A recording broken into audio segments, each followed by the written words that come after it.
코로나19가 종식되어서 마음껏 성지순례를 다닐 수 있는 그날까지는 원불대 랜선 성지순례를 통해서 행복한 여행의 추억을 쌓아보시면 좋겠습니다. 자, 그럼 불교 4대 성지와 8대 성지로 떠나보도록 하겠습니다. 불교의 4대 성지라면 이미 다녀오신 분들도 많이 계실 거예요. 다녀오신 분들은 그 시간들의 추억과 또 환희로움을 떠올리시면서 이 시간 함께 하시면 좋겠습니다. 자, 그럼 출발! 자, 그럼 8대 성지는 무엇이 있을까? 이 4대 성지는 유명하니까 잘 아실 텐데 8대 성지는 잘 모르시거든요. 이 8대 성지 안에 4대 성지도 포함이 되어 있습니다. 먼저 탄생의 땅이죠. 룸빈입니다. 그리고 깨달음의 땅 부다가야가 있고요. 또 설법의 땅, 최초의 설법지죠. 녹야원, 사르나트를 말합니다. 그리고 왕사성에서 포교를 굉장히 많이 하셨어요. 그래서 포교의 땅 라즈기르가 있고, 부처님이 가장 오래 머문 곳으로 알려져 있습니다. 슈라바스티, 사위성이라고 알려져 있기도 하죠. 그리고 부처님께서 도리천에 가서 설법하시고 내려온 땅, 그래서 하늘과 땅이 이어진 곳이라고 해서 쌍카샤가 있습니다. 그리고 비구니 승가가 생기고 2차 결집이 이루어졌던 바이샬리, 외샬리라고도 하죠. 그리고 마지막으로 열반에 드신 곳 쿠시나가라가 8번째입니다. 이렇게 해서 8곳이 8대 성지에 들어갑니다. 이곳 가운데 아까도 말씀드린 것처럼 4곳을 꼽아서 4대 성지라고 하는데요. 룸비니, 부다가야, 녹야원, 쿠시나가라, 이곳이 바로 4곳 4대 성지입니다. 자, 그럼 4대 성지부터 본격적으로 알아보도록 하겠습니다. 부처님과 관련이 깊은 곳이어서 또 신성시되고 있는 이곳을 4대 성지라고 하는데요. 부처님께서 태어나신 룸빈이, 깨달음을 이루신 부다가야, 처음 설법한 녹야원, 인멸하신 곳 바로 쿠시나가라입니다. 이 4대 성지에 대해서는 열반경에 자세히 나오는데요. 부처님께서 열반을 내가 이제 언제 어느 때 어디에서 이제 열반에 들 것이다 라고 예고를 하셨어요. 말씀을 하시니까 그 얘기를 듣고 존경하는 부처님께서 열반에 드신다고 하니까 시자였던 아난존자가 너무너무 슬퍼합니다. 눈물을 흘리면서 여쭙죠. 만일 부처님께서 그렇게 떠나고 난 뒤에 우리가 대중이 부처님이 그리우면 어떻게 해야 할까요? 하고 여쭙습니다. 그때 부처님께서 우리 불자들에게 내가 열반에 든 다음에 찾을 곳으로서 4곳을 알려주시는데요. 그곳이 바로 태어나신 곳 룸비니, 그리고 깨달음을 얻으신 곳 성도지죠. 보드가야, 그리고 첫 전법지, 설법지인 사르나트, 녹야원입니다. 그리고 마지막으로 이제 인멸하러 가실 그곳 쿠시나가르, 이렇게 4곳을 알려주셨습니다. 이것이 바로 열반경의 내용에 들어있습니다. 자, 그럼 룸비니부터 한번 살펴볼까요? 룸비니는 탄생지죠. 부처님의 어머니, 그러니까 출산을 앞둔 마야 왕비가 이렇게 만삭이 된 몸으로 친정에 갑니다. 왜냐하면 당시에는 관습에 따라서 출산을 하기 위해서 그 친정으로 가게 되는데 그 친정이 바로 콜리성이었어요. 나중에 석가족을 멸망시킨 그곳으로 아주 유명하죠. 네, 대부다라고 하는 콜리성으로 가게 됩니다. 그 가던 길에 룸비니에 있는 무우수나무 아래에서 바로 부처님 시달타 태자를 낳았다는 이야기가 있습니다. 그곳 바로 그 무우수나무 가지를 잡은 모습이 벽화에도 많이 나오는데요. 그 탄생지, 출생지가 바로 룸빈입니다. 현재는 네팔의 영토에 속해져 있죠. 인도 국경에서도 이렇게 올라갈 수 있는데 약 20km 정도 북쪽에 위치를 하고 있습니다. 이 룸비니는 예를 들어서 이슬람교도들이 항상 메카를 찾는다거나 또 순례자들, 기독교 순례자들이 예루살렘을 찾는다든가 하는 것처럼 우리 불자들에게는 꼭 찾아가야 할 영원한 성지 가운데 하나입니다. 이 룸비니는 네팔 남부, 그러니까 인도에서 보면 북쪽이고 그 네팔에서 보면 남쪽이겠죠. 이 국경 지역에 있는 테라이 평원에 있는데 처음에는 모르고 폐허로 방치되어 있었어요. 그러던 중에 1896년 독일의 고고학자죠. 포이러라고 하는 사람이 여기를 이제 탐험을 하다가 돌기둥에 세워져 있는 것을 보고 고대 비문을 보고 해독을 하면서 세상에 알려지게 돼요. 그래서 1997년에 유네스코 세계문화유산으로 등재가 됩니다. 왜냐하면 그때 그 비문을 해독하니까 이곳이 바로 그 시달타가 부처님이 태어나신 곳이라는 걸 알게 된 거예요. 이 룸비니 동산의 국제사원기구에는 이 용지를, 그러니까 룸비니의 땅을 99년간 무상으로 임대해주는 주권으로 많은 나라의 사찰들에게 이렇게 임대를 해주고 사찰을 건립하도록 했습니다. 그래서 우리나라 사찰도 거기 있어요. 어디? 대성 석가사라고 하는 곳이 있습니다. 기원전 249년 인도 마우리아 왕조의 3대 왕이죠. 전에도 설명을 해드렸습니다. 아주 유명한 왕 아소카 왕이 찾아와서 이곳에 4개의 불탑과 또 석주를 세우는데 그 돌기둥에 뭐라고 썼냐면 신들의 사랑을 받는 아소카 왕이 제위 20년에 석가모니, 그러니까 시달타가 태어난 곳을 방문하여 석주를 세운다.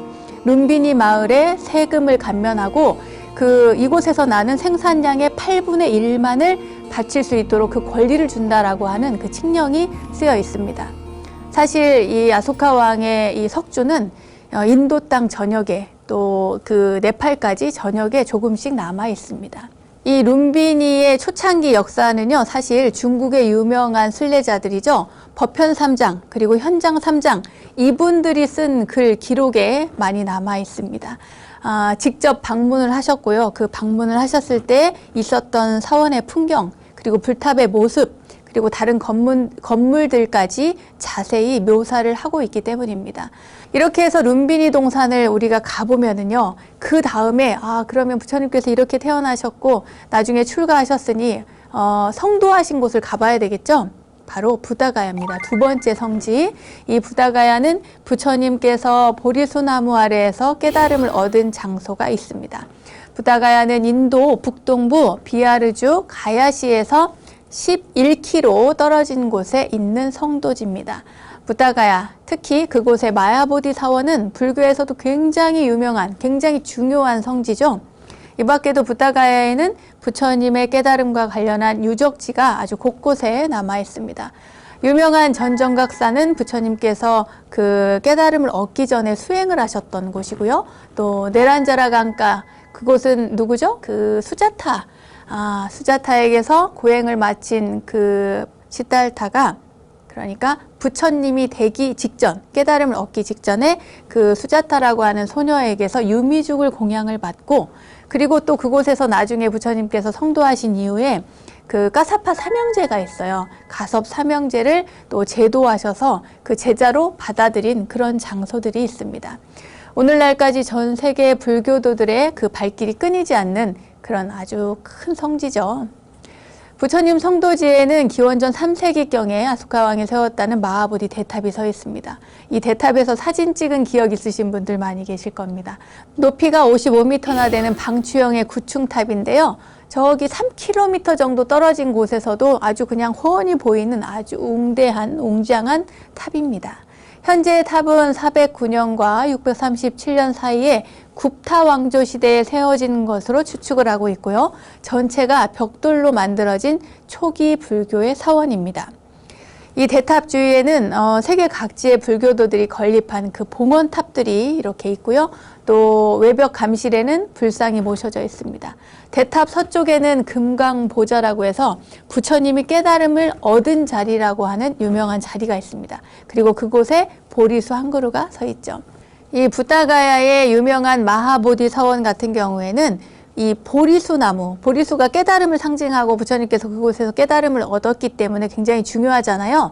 이 보리수나무를 보호하기 위해서 그 가해를 이 돌 울타리로 뺑 둘러서 난순이라고 부릅니다. 난순. 이 돌 울타리를 쳐서 보리 도량으로 지정한 것에서부터 시작이 됐다고 해요. 이 마하보디 사원이.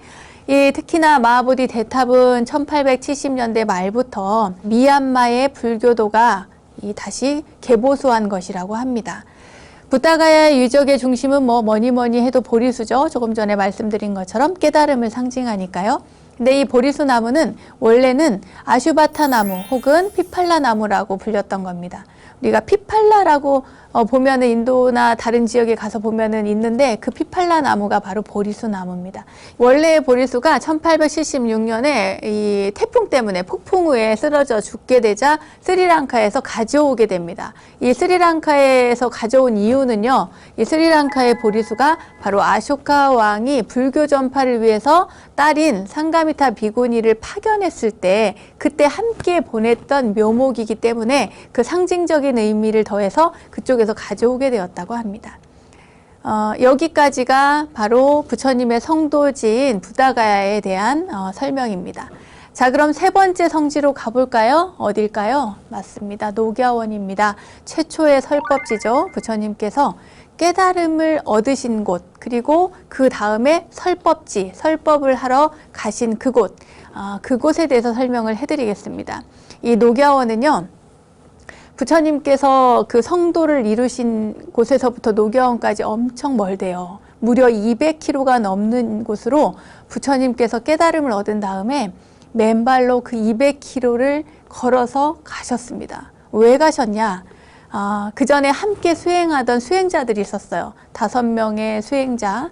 이 수행자들에게 내가 얻은 깨달음을 알려줘야 되겠다. 첫 전법의 대상으로서 함께 수행하던 그 수행자들을 선택을 한 겁니다. 그래서 부처님께서 그곳 녹야원, 사슴동산이라고도 하죠. 사르나트의 사슴동산으로 찾아가게 되는 겁니다. 거기에는 곤단냐, 아사지, 마하나마, 바띠야, 바파 이렇게 5명의 수행자가 있었는데 이 수행자들이 부처님이 오니까 부처님께서 예전에 같이 수행하다가 고행을 포기하고 그리고 그 수자타 유미죽을 받아 먹는 모습을 보고 굉장히 실망을 하고 떠났었거든요. 그래서 부처님이 오면 부처님을 외면하자 이렇게 약속을 합니다. 그렇게 떠났던 사람들이니까요. 저기 고타마가 오고 있다. 그는 우리와 함께 수행하다가 고행을 벌인 게으른 사람이다. 그가 오면 우리 아는 척도 하지 말고 맞이하지도 말자. 수행자의 의발, 그러니까 옷이나 가사나 바루도 받아주지 말자. 옆에 오면 그냥 앉거나 말거나 자리 정도나 그냥 주자. 이렇게 자기들끼리 약속을 한 거예요. 그런데 이게 웬일입니까? 부처님께서 다가오니까 갑자기 돌연 태도가 바뀌는 거야. 나도 모르게 온 거지 쭉 이렇게 일어나서 의발도 받아주고요. 그리고 부처님께서 발 씻을 물도 갖다 떠다 드리고요. 막 이러면서 자리도 내어드리고 지극정성으로 이렇게 막 합니다. 그때 부처님께서 당신이 얻은 깨달음을 이 제자들에게 처음으로 법문을 해주시고 설법을 해주시고 그 5명의 수행자가 최초에 출가한 머리를 깎은 제자가 됩니다. 이렇게 해서 부처님을 포함해서 6명의 출가자가 함께 모여서 생활하는, 그러니까 승가를 최초로 조성하게 되는 그런 곳이 바로 이 설법지입니다. 최초의 설법지 녹야원. 이곳이 바로 세 번째로 중요한 성지입니다. 그리고 이렇게 45년간 전법을 하던 부처님께서 마지막으로 열반지로 향하게 되는데요. 이 열반지가 네 번째 성지인 바로 쿠시나가르입니다. 이미 열반에 들 것을 예감한 부처님은요, 시자인 아난존자만을 동행을 하고 당시 마라족의 도읍인 쿠시나가라로 가게 됩니다. 이 쿠시나가라의 교회에 도착한 부처님은 45년 동안의 끝없는 교화와 설법 활동을 마감하고 이 제자인 아난다가 지켜보는 가운데 두 그루의 커다란 사라나무죠. 사라쌍수라고 합니다. 두 그루가 있어서 이 사라나무 사이에서 당신의 80년의 생애를 마감하게 됩니다. 비통해하는 제자들에게, 그러니까 부처님께서 열반에 드신다고 하니까 많은 제자들이 일대에서 모여들었겠죠. 그때 부처님은 이렇게 말씀을 하십니다. 진리의 가르침에 의지하라고 말이죠. 과거에는 수많은 탑과 사원이 이곳에 있었는데 쿠시나가라에는 지금 열반탑과 일부 사원만이 남아 있습니다. 부처님께서, 저도 사실 그 열반경이라든가 부처님의 마지막을 떠올리면 왜 부처님은 이렇게 길에서 돌아가셨지라는 생각이 듭니다. 이곳에서도 아주 부유한 사람들도 있을 것이고 당신을 지극한 정성으로 떠받드는 그런 많은 제자들이 있을 텐데 부처님은 왜 나무 아래서 길 위에서 이렇게 가셨을까? 이런 생각을 자꾸만 하게 되는데요. 이것이 바로 부처님의 훌륭한 점이 아닌가 싶기도 합니다. 그렇기 때문에 길을 위해서 이렇게 떠나는 모습을 보여줌으로써 이 많은 중생들에게 나도 너희와 똑같은 그러한 몸을 가진, 그러니까 생명이 있는 존재는 모두 소멸이 있다라고 하는 것을 몸소 보여주신 것이 아닌가, 이런 생각이 듭니다. 이 대반열반경에 따르면요, 쿠시나가라는 부처님의 전생의 고향이었다고 해요. 그 얘기가 자세히 나오는데 어느 날 이 아난존자가 묻습니다. 그러니까 인멸에 임박했을 때죠. 세존이시여, 왜 이렇게 작고 외진 마을의 변두리에서 열반에 드시려고 하는 겁니까? 이렇게 작은 쿠시나가라 마을이 아니더라도 저기 큰 성, 라자가하, 왕사성이라든지 고산비라든지 바라나시 같은 그런 도시나 마을에 큰 도시가 있는 곳, 장자들이 있는 곳, 이런 곳에서 열반에 드시면 훨씬 더 좋을 것 같습니다. 그곳에서 세종께서 또 열반에 드시면 많은 사람들이 그 유골, 그러니까 사리를 정성껏 수습하지 않겠습니까? 이렇게 부처님께 청하거든요. 그때 부처님께서 아난존자에게 자유롭게 말씀을 하시면서 달래죠. 아난다야, 그런 말 하지 마라. 이 꾸시나라라고도 하는데요. 이 꾸시나가라를 이곳을 작고 외진 마을이라고 말하지 마라. 지금은 작고 외지지만 예전에는 그렇지 않았다. 그리고 나는 옛날에 전륜성왕으로서 이곳을 지배하는, 이곳을 다스리는 왕이었다. 이렇게 얘기를 하시는 거예요. 그러니까 부처님께서 전생에 이 쿠시나가라라고 하는 곳에 이 성의 작은 성의 왕이셨대요. 그러한 아주 오래된 인연이 있었기 때문에 마지막은 전생에 내가 살던 곳에서 열반에 들고 싶다는 말씀을 하셨습니다. 이런 얘기는 여러분 처음 들으시죠? 네. 그래요. 이렇게 해서 열반지까지 둘러봤습니다. 4대 성지 설명을 해드렸어요. 자, 그럼 나머지 4곳, 이 4곳을 더해서 8대 성지가 됩니다. 그러니까 룸비니, 그리고 어디죠? 깨달음을 얻으신 부다가야. 그리고 그 다음에 어디죠? 녹야원, 첫 설법지죠. 마지막 4번째가 어디요? 네, 쿠시나가라 열반지입니다. 이 4곳을 기억하신 뒤에 그 다음에 4곳을 더 기억을 하시면 좋겠습니다. 자, 그럼 가볼까요? 5번째입니다. 5번째 왕사성입니다. 라즈기르. 과거 마가다국의 수도인 왕사성은요, 지금은 라즈기르라고도 하죠. 과거 북인도에는 16개의 왕국이 있었는데 그 가운데서 가장 강력하고 부흥한 국가였습니다. 부처님께서 성불하시기 전에 출가해서 이곳에서 막 공부도 하시고, 이렇게 표현하면 안 된다. 이렇게 공부하시고 또 성불하신 다음에 이 빈비사라 왕의 적극적인 후원을 받은 곳이죠. 이 빈비사라 왕이 부처님을 너무 존경해가지고 이미 수행자일 때부터 나중에 깨달음을 얻으면 꼭 와서 자기들을 제도해달라고 이렇게 청했습니다. 그전에는 이 수행자를 꼬셔가지고 부처님을 꼬셔서 내가 있는 왕으로, 저 성으로 가자, 막 이런 얘기도 있었거든요. 아무튼 이 빈비사라 왕이 적극적으로 후원하신 곳, 이곳이 바로 왕사성인데, 이 라즈기르에는 대표적으로 중림정사가 있습니다. 이 중림정사를 이 빈비사라 왕이 지어서 보시를 하고 이곳에서 부처님께서 불법을 널리 전파하신 곳입니다. 여기서요, 법화경도 설하셨죠. 이곳 라즈기르는 곳곳마다 부처님과 제자들의 얽힌 이야기들이 많이 전해지고 있습니다. 예를 들어서 이 왕사성에는 부처님의 설법지인 영축산이 있고요. 또 이 산에는 이 도시를 감싸는 5개의 능선이 있다고 합니다. 중림정사는 불교 최초의 사찰로 마가다국의 빈비사라 왕이 기증했다는 것 여러분 기억하시고요. 또 칼란다카 장자가 함께 이 중림원을 기증을 했다고 그래요. 그러니까 중림원을 칼란다카 장자가 기증을 하고 그곳에 중림정사를 지어서 빈비사라 왕이 부처님께 드린 거죠. 살 수 있도록. 20세기 초 이곳을 발굴을 했는데요. 심하게 파괴된 2-3개의 불상과 스투파터를 확인한 데 그쳤다고 합니다. 그리고 왕사성에는 굉장히 유명한 곳이 있습니다. 어디? 나란다 대학입니다. 나란다 대학. 나란다 대학은 5세기에 건립된 세계 최초 최대의 불교 대학입니다. 1만 명의 학생이 있었대요. 그리고 1700명의 교수진이 있고요. 그래서 스님들이 무려 한 3000여 명 정도 이곳에서 살고 있었다고 합니다. 당시 나란다에 살고 있던 이 스님들은요, 인도 전역으로부터 엄청 우대를 받았다고 해요. 그리고 7세기경에 하르샤 왕은 스스로를 자신은 나란다 대학의 스님들의 종이라고 칭할 정도로 스님들을 극진히 모시고 공양을 했다고 합니다. 지금 복원된 대학의 그 터만 해도요, 몇만 평이 넘는다고 해요. 엄청난 규모죠. 나란다의 전성기는 5세기에서 12세기까지 약 700년 정도 이렇게 이어졌다고 하는데, 당시 나란다는 세계적인 학문의 요람이었다고 합니다. 왜냐? 단순히 불교만 배운 것이 아니라 인문, 철학, 수학, 자연과학, 천문학 등 아주 여러 가지를 다양하게 배울 수 있는 인도 최대의 종합대학이었던 것이죠. 이러한 곳이 바로 어디? 왕사성에 있다고 합니다. 그러니까 지금의 라즈기르, 이곳이 5번째 성지라는 것을 여러분 기억하십시오. 자, 중림정사가 있는 왕사성을 봤죠. 그 다음에는 어디로 갈까요? 중림정사 하면 그 다음에 떠오르는 정사가 하나 있죠. 바로 기원정사입니다.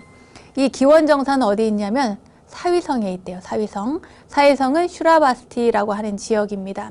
슈라바스티는 과거 코살라국의 수도, 바로 사위성을 말하는데요. 이곳은 다른 불교 성지와 달리 거의 복원이 되어 있지 않았던 곳이래요. 그런데 최근에 인도 고고학회에서 사위성 일대를 발굴 조사를 했다고 합니다. 그리고 부처님은 생전에 이곳에서 가장 많은 시간을 보내셨던 걸로 유명한데요. 무려 이 기원정사에서 17번의 안거를 나셨어요. 그러니까 17년을 기본적으로 이곳에 사셨다는 얘기입니다. 사위성에는 기원정사를 기부한 스다타 장자의 집터도 있고요. 스다타 장자는 원래가 부처님을 잘 몰랐어요. 코살라국에는 불교가 아직 부처님의 존재가 그렇게 알려져 있지 않을 때 아들의 결혼 문제로 그 왕사성에 가게 돼요. 왕사성. 그러니까 마가다국에 갔다가 거기에 처남집에 들렀는데 처남도 굉장히 잘 살았대요. 부잣집에 잘 살았는데 그때 막 부잣집이 막 음식을 하고 난리가 난 거예요. 막 큰 행사를 준비하는 것 같았습니다. 그래서 무슨 일이냐 했더니 부처님을 청해서 부처님께 법을 듣기 위해서 이렇게 공양 준비를 한다는 거예요. 부처님과 제자들을 모셔서 공양을 올린다는 겁니다. 그래서 부처님이 도대체 어떤 사람인데 이렇게 굉장히 궁금해합니다. 그런 다음에 그 부처님의 존재에 대해서 다 듣고 나중에는 거기서 부처님을 직접 친견을 하게 됩니다. 그런 다음에 너무 기쁘고 행복하고 그 들뜬 마음으로 부처님께 기의하고 나중에 코살라국에도 부처님 꼭 와주십시오. 왜냐하면 마가다국은 엄청 큰 나라지만 코살라국은 상대적으로 작은 나라였거든요. 그래서 코살라국에도 한번 와주십시오. 코살라국의 백성들을 위해서도 법을 설해 주십시오. 이렇게 부탁을 해서 부처님이 오시게 됩니다. 그래서 부처님을 맞이할 준비를 하는 과정에서 바로 이 수다타 장자가 기원정사를 세우게 되는 것이죠. 좀 더 자세한 이야기는 여러분 잘 아실 것 같아서 제가 넘어가겠습니다. 이 사위성에는요, 그리고 유명한 에피소드가 하나 더 있어요. 이야기를 안 할 수가 없습니다. 왜냐하면 그 살인자였던 앙굴리말라와 부처님이 만난 그 이야기가 굉장히 유명하게 전해져 내려오고 있거든요. 그 이야기를 하지 않을 수가 없습니다. 어느 날 부처님께서 탁발을 하시고 또 돌아오는 길에 숲길을 이렇게 가시는데요. 사람들이 부처님이 걱정되니까 가지 말라고 막 말립니다. 부처님, 그 길로 가시면 안 됩니다. 그 길에는 앙굴리말라라고 하는 아주 무서운 살인자가 있어서요. 닥치는 대로 사람들을 죽입니다. 사람을 죽인 다음에 글쎄 그 손가락을 잘라서 목걸이를 만들어서 걸고 다닙니다. 그러니까 그 길로 가지 마십시오. 이렇게 거듭거듭 부처님이 가는 그 길을 사람들이 말립니다. 그랬더니 부처님께서 내게는 두려움이라는 것이 없소. 걱정하지 마시오. 이렇게 얘기를 하고 부처님께서 천천히 그 숲길을 걸어가십니다. 근데 진짜 아니나 다를까 얼마 안 가서요. 앙굴리말라가 갑자기 칼을 치켜들고 부처님께 막 달려옵니다. 막 뛰어와서 부처님을 죽이려고, 칼로 치려고 막 뛰어오는데 아무리 뛰어가도 저 코앞에 있는 부처님이 가까이 다가갈 수가 없는 거예요. 뛰어도 천천히 걸어가는 부처님을 따라잡을 수가 없는 겁니다. 그래서 소리를 지르죠. 사무나 거기 섰거라! 이렇게 소리를 지릅니다. 근데 부처님께서 걸음을 이렇게 멈추시고 이렇게 살짝 돌아봐요. 돌아보면서 이렇게 보고 자비스럽고 위험 있는 모습으로 이렇게 쳐다보니까 이 앙굴리말라가 죽이려 가다가 거기서 멈칫하게 되는 거죠. 그러니까 부처님께서 그때 이야기를 합니다. 앙굴리말라야, 나는 여기 이렇게 멈추어 있다. 너는 어리석어서 무수한 인간의 생명을 해쳐왔고 나를 또한 해치려 하지만 나는 여기 이렇게 멈추어 있어도 마음이 평온하다. 너를 가엾이 여겨서 내가 여기에 있다. 이렇게 얘기를 하는 거예요. 그러니까 앙굴리말라가 그 얘기를 듣고는 진짜 꿈에서 깬 것처럼 정신이 번쩍 드는 겁니다. 자기 목에 지렁지렁하게 걸려있던 수많은 혐오스러운 이 손가락들도 보이고요. 그래가지고 정신을 번쩍 차리죠. 그리고 나서 이 활활 타오르던 불길 같은 마음도 싹 사그라들고 그래서 칼을 던지고 부처님 앞에 납작 엎드려서 무릎을 꿇고 엎드려서 절을 합니다. 부처님 저의 어리석음을 용서해 주십시오. 그리고 이제 오늘부터는 제가 열심히 살겠습니다. 부처님 그러니까 저를 제발 제자로 받아주십시오. 이렇게 부처님께 간곡하게 청을 합니다. 그래서 부처님께서 그 앙굴리말라를 제자로 받아들이고 워낙 사실은 앙굴리말라가 총명했거든요. 그래서 설법을 듣고 금세 지혜의 눈을 뜨게 되었다고 합니다. 사실 이 앙굴리말라를 그 교단에 받아들임으로써 부처님이 비난을 엄청 많이 받게 됐거든요. 이 중요한 이야기를 여러분들께 해드리고 싶어서 이 기원정사 이야기를 조금 축약해서 말씀을 드렸습니다. 자, 우리 지금 어디 갔죠? 어디예요? 사위성, 슈라바스티까지 우리가 갔습니다. 자, 그 다음에는 어디로 갈까요? 어디요? 그 다음에는 부처님께서 그 깨달음을 얻으시고 제자들을 많이 제도하는 그 가운데 어느 날 안거 중에, 그러니까 정진 중에 도리천에 계시는 어머님께 갑니다. 도리천이 어디 있다고 배웠죠? 불교의 공간관, 그 시간관 이야기할 때 말씀을 드렸습니다. 수미산의 가장 꼭대기, 제석천왕이 있는 그곳, 바로 도리천. 수미산의 제일 꼭대기는 도리천, 이렇게 기억을 하시면 되겠습니다. 이 도리천에 가셔서, 그러니까 그 정에 들어서 도리천에 올라가신 거죠. 올라가셔서 그곳에서 돌아가신 어머니, 마야 부인을 위해서, 어머니를 위해서 설법을 하셨다고 합니다. 그렇게 설법을 하시고 그런 다음에 다시 내려오십니다. 그때 설법을 하고 내려오신 그 땅, 그곳이 바로 쌍카시아, 쌍카샤라고 하는 그 지역입니다. 그래서 인도 사람들은요, 그 옛날부터 하늘과 땅을 연결시켜주는 성지다. 이래서 이 쌍카샤를 7번째 불교 성지로 보고 있습니다. 이 쌍카샤는 인도의 델리 동남쪽 파그나에서 한 11km 정도 떨어진 그 곳이라고 해요, 장소. 3개월 동안 천상에 올라가서 신들에게 또 어머니에게 설법을 하고 내려오실 때 좌우 협시로, 좌우보처로 제석천과 범천 이렇게 함께 내려오셨다고 하죠. 그래서 이곳을 인간계와 천상계를 연결하는 기적의 성지라고도 합니다. 일찍이 정말 많은 승원과 대탑이 이곳에 건립되어 있어서 불교 성지 또 불교 순례자들의 발길이 끊임이 없었습니다. 아소카 왕의 코끼리 도시라고도 불리게 되는데요. 이곳은 아소카 왕이 세운 아소카 석주가 있는데 물론 파손이 돼서 몸 일체 부분하고 상륜부 코끼리가 훼손된 채로 보존되어 있다고 합니다. 이 지역은 석가족들이 많이 살고 있고 또 지금 현재도 그 불교 국가들이 와서 이곳에 그 사찰을 건립을 하려고 하고 또 건립하고 있고 또 많은 포교 활동을 하고 있습니다. 이 쌍카샤 여러분 좀 낯선 단어일 수는 있는데요. 부처님께서 어머님께 그리고 천인들에게 설법하고 땅에 내려오신 곳, 하늘과 땅을 연결짓는 곳 이렇게 기억을 하시면 좋겠습니다. 그 다음에 8번째입니다. 8번째 벌써 마지막 순례지, 마지막 성지를 가보도록 하겠습니다. 8번째 마지막 성지는요. 바이샬리입니다. 외샬리라고도 하죠.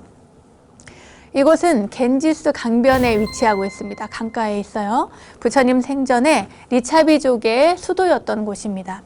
이곳은 당시에도 부처님 당시에도 그렇고 그 이후에 더 많이 발전이 되긴 했지만 장사가 상업이 아주 크게 발달되었던 도시입니다. 이 강을 끼고 있어서 더 상업이 많이 발달했던 모양입니다. 새로운 사상도 그러니까 많이 들어왔겠죠. 사상의 형성이라든가 전파력도 굉장히 컸던 곳입니다.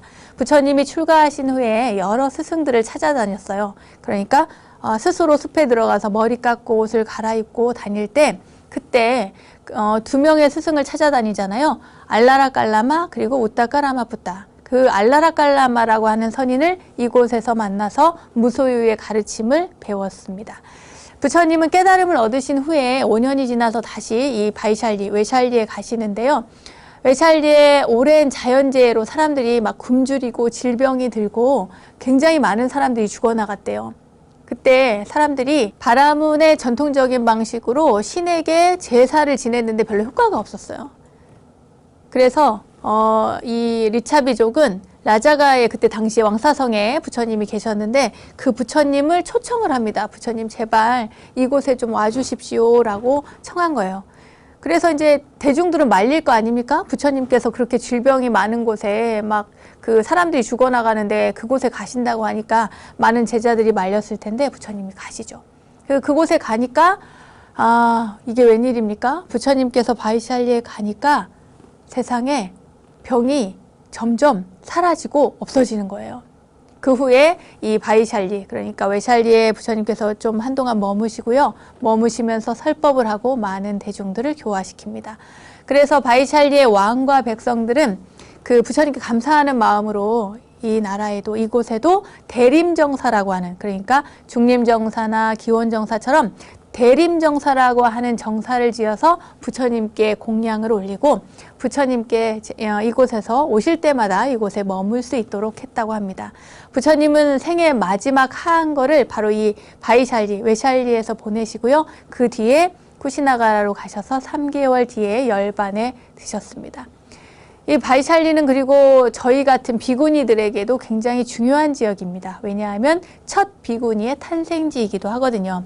부처님의 이모이자 양어머니죠. 마하바자파티가 그 정반왕, 그러니까 남편의 장례식, 정반왕의 장례식을 치른 다음에 석가족의 여성 500명과 함께 그 출가를 하겠다고 바이샬리에 있는 부처님을 찾아옵니다.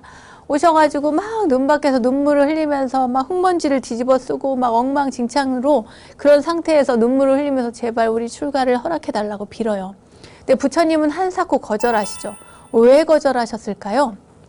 왜냐하면 당시에는 이 모든 수행자들이 탁발을 해서 먹고 살았잖아요. 근데 탁발을 하고 또 이렇게 만행, 유행 생활을 하는 수행자에게는, 여성 수행자에게는 너무나 위험한 것이었기 때문에, 그래서 부처님께서 일단은 출가를 거절하셨습니다. 세상의 평판도 먼저 이제 문제가 되긴 했겠지만 그 평판보다도 여성 자체가 출가 생활을 하기에는 너무 위험하다. 그렇지 않겠습니까? 지금도 인도 땅은 여자 혼자 여행을 하기엔 너무 어려운데 2600여 년 전에 부처님 당시에 이렇게 여성이 혼자서, 물론 혼자는 아니겠지만 여러 명의 여성이라도 이 산이 많고 험한 지역을 다니다 보면 너무 위험한 일들이 많이 생기겠죠. 그래서 부처님께서 거절을 하셨습니다. 그러나 나중에는 아난존자가 계속 청을 하고 허락해달라고 부탁을 해서, 그리고 질문을 여러 번 했거든요. 왜 여자는 깨달음을 얻을 수 없습니까? 뭐 이런 질문을 해가지고 아니다, 그렇지 않다. 부처님께서 이제 그렇지 않음을 인정하시고 허락을 하게 되죠. 부처님의 속가 아내였던 야소다라도 또 이 고타미, 마하바자파티와 함께 출가를 해서 부처님의 정말 수제자들과 맞먹는 그런 지혜를 성취했다고 합니다. 아주 총명한 그런 분이셨던 모양이에요. 자, 여기까지 8군데 8대 성지를 알아봤습니다. 이 관세음보살, 관음이라고 하는 것은 관세음보살, 산스크리트어로 하면 아발로키테스바라라고 하는데, 이 말을 분석을 하면은요, 관세음이라고 합니다. 관세음은 뭐냐면 한자로 볼 관자, 세상 세자, 소리 음자.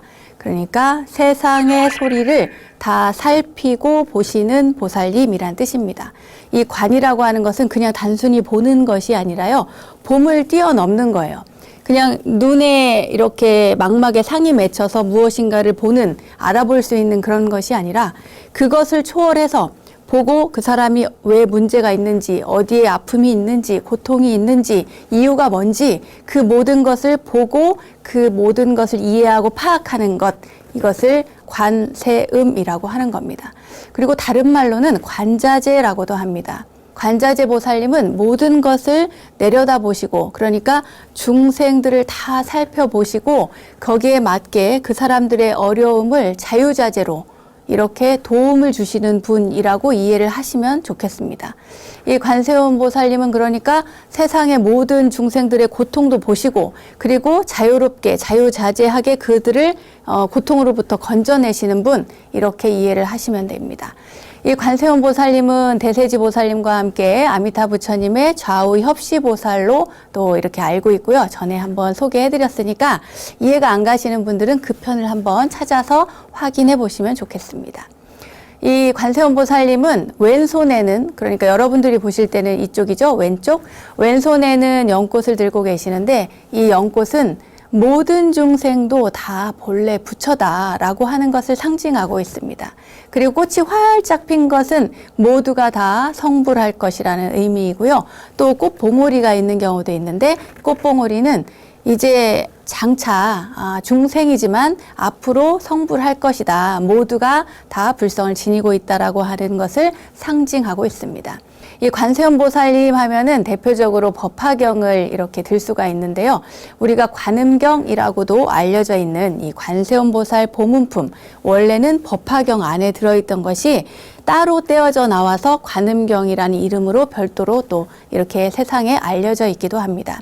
법화경 이 관세음보살 보문품에 보면은요, 관세음보살, 그러니까 관음은 고통에 허덕이는 중생이 일심으로 그 이름을, 그러니까 그 명호를 부르기만 하면 즉시 그 음성을 관하고 해탈시켜 준다고 이야기하고 있습니다. 또 마음속으로 관세음보살님을 간절하게 염원하면 불구덩이가 막 연못으로 변하고요. 그리고 예를 들어서 바다에 나갔다 그럴 때 진짜 파도가, 성난 파도가 막 그 배를 이렇게 전복시킬 만큼 큰 파도가 일어도 이 관세음보살님을 일심으로 부르면 이 파도가 잠잠해진다고 합니다. 그리고 높은 산에 올라가다가 발을 헛디뎠어요. 절벽에서. 그렇게 이렇게 떨어질 때 막 이렇게 그 관세음보살 이렇게 외치면 그 다치지 않는다는 거예요. 덜어는 공중에서 멈추게 된다, 이런 이야기도 있고요. 그런 이야기들이 이 관세음보살 보문품에 자세히 나와 있습니다. 꼭 한번 경전을 읽어보시기 바랍니다. 이렇게 관세음보살님은 갖가지 재앙으로부터 이 중생들을 다 구원하시는 보살님이신데요. 자, 그럼 관세음보살님이 계신다는 그곳으로 떠나보도록 하겠습니다. 관세음보살님이 계신 곳, 아까 인도부터 가본다고 했죠? 인도 남부의 말라야라고 하는 곳입니다. 이 말라야 산 동쪽에 보타라카산이라고 하는 곳이 있어요. 보타라카산 많이 들어보셨죠? 관음도량으로 유명한 우리나라에는 어디죠? 저기 낙산사, 이 낙산이라고 하는 것도 보타라카산의 낙산입니다. 중국 절강성의 보타산, 그리고 티베트의 포탈라궁이죠. 예전에 달라이라마 존자님께서 머물르셨던 그 포탈라궁, 그곳도 바로 이 관세음보살님이 계신다고 하는 거기에서 유래된 것입니다. 일본으로 가보면은 이제 후다라쿠산이라고 있고요. 또 후타라산이라고도 있습니다. 이게 다 포탈라, 관세음에서 비롯된 겁니다. 이런 곳들이 바로 관음 성지입니다. 세계에 흩어져 있는 관음 성지죠. 인도에도 있고 중국에도 있고 우리나라에도 있고 일본에도 있고. 자, 그럼 인도로부터 출발해 보겠습니다.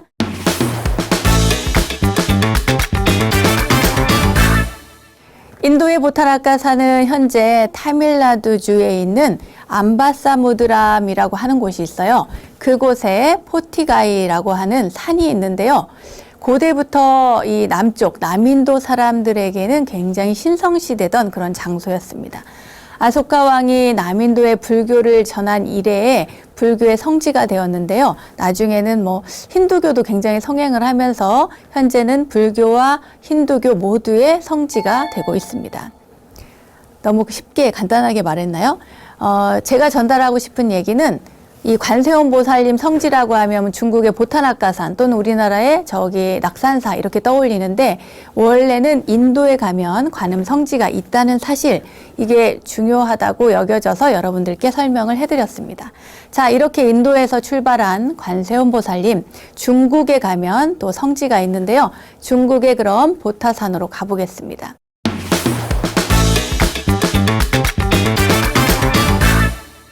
중국에서는 절강성 주산열도에 보타산 그리고 낙가산이라고 하는 곳이 있어요. 그러니까 바로 옆에 붙어서 보타낙가산이라고 하는데, 이 보타산의 보제사라고 하는 절이 있는데 이곳에 관세음보살님이 계시다. 사람들은 그렇게 믿고 있습니다. 이 보타산은 당나라 이후 관음신앙의 중심지가 되었는데요. 산 전체가 그냥 불교 성지라고 해도 좋을 만큼 아주 크고 작은 수많은 사원들이 있습니다. 그 가운데에서도 10세기에 세워진 보제사, 그리고 16세기에 세워진 법우사, 또 18세기에 세워진 해제사가 굉장히 유명합니다. 이 보제사는 보타산에 있는 많은 사원 중에서도 가장 크고 또 유명한 곳인데 916년에 해악이라고 하는 일본 스님, 그러니까 그 일본 스님이 산시성에 있는 오대산에 초대를 받아서 관세음보살님상, 그러니까 관음보살상을 모시고 가려고 했는데 보타산에서 폭풍우에 막혀서 갈 수가 없었어요. 그러니까 상을 모시고 가는데 막 이제 폭풍우가 몰아쳐가지고 배를 띄울 수가 없었던 거죠. 그래서 스님은 관세음보살님이 동쪽에 가기 싫은가 보다 이렇게 생각을 하신 거예요. 그곳에 발이 묶여서 어디로 갈 수가 없으니까. 그래서 보타산에 관세음보살 상을 그곳에 모시고 불근거 관음원이라고 이름을 붙였어요. 불근거. 가기 싫은 거야. 관세음보살님이 가기 싫어. 여기에 머물고 싶다라고 해서 불근거 관음원이라고 이름을 붙였습니다. 명나라 때는 1386년에서부터 이게 이 억불 정책을 쓰기 시작해요. 그러니까 1644년까지는 억불 정책을 심하게 써서 보타산에 많은 사찰들이 불탔어요. 그러니까 거의 폐불이라고 보시면 됩니다. 억불이 아니라 폐불. 불교를 없애려고 했던 그런 정책들을 편 거예요. 그래서 사찰도 많이 파괴되고 뭐 불에 타고 그리고 스님들은 환속당하고 이런 시기가 있었어요. 그 정도로 많은 피해를 봤습니다. 보제사가 그럼에도 불구하고 관세음보살님의 어떤 가피력으로 지금까지 명맥을 유지하고 뿐만 아니라 전 세계적으로 굉장히 유명한 그 관음 성지가 되었는데요. 이 보제사에 가면 특히나 관세음보살님을 모신 곳 바로 원통전이 있는데요.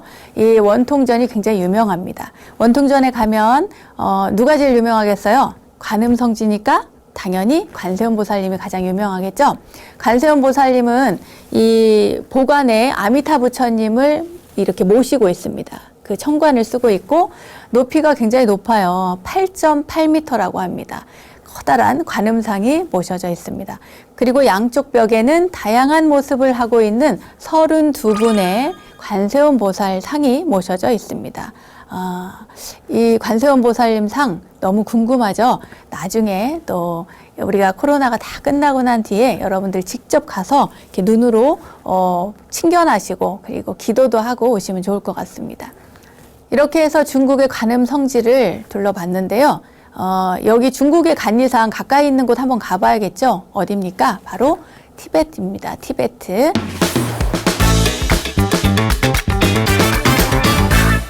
티베트는 포탈라궁이 유명합니다. 포탈라궁은 티베트 라사에 위치하고 있는데요. 예전에 달라이라마 존자님께서 계셨던 곳, 그러니까 궁이자 사원입니다. 포탈라는 관세음보살님의 거주처를 뜻하는 보타라카산의 발음이죠.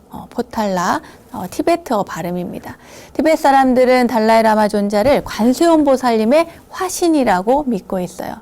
정말이지 관세음보살님의 화신처럼 그런 활동들 또 그런 자비로움을 이 세상 사람들에게 많이 전하고 계시죠. 지금도.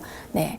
1645년에 제5대 달라이라마 존자가 티베트의 주요 현자들이 지목한 그 라사와 주요 사원들 사이에 있는 명당에 지은 곳이 바로 이 포탈라궁입니다. 637년에 손첸캄포가 지은 요새였던 곳인데요. 1959년에 중국의 침략으로 14대 달라이라마가 인도로 망명할 때까지, 그러니까 지금 우리가 알고 있는 인도에 계신 달라이라마 존자님, 그분이 어릴 때 그러니까 망명하기 전까지 머물던 주요 거주지였습니다. 현재는 박물관이자 유네스코 세계문화유산으로 등재되어 있죠.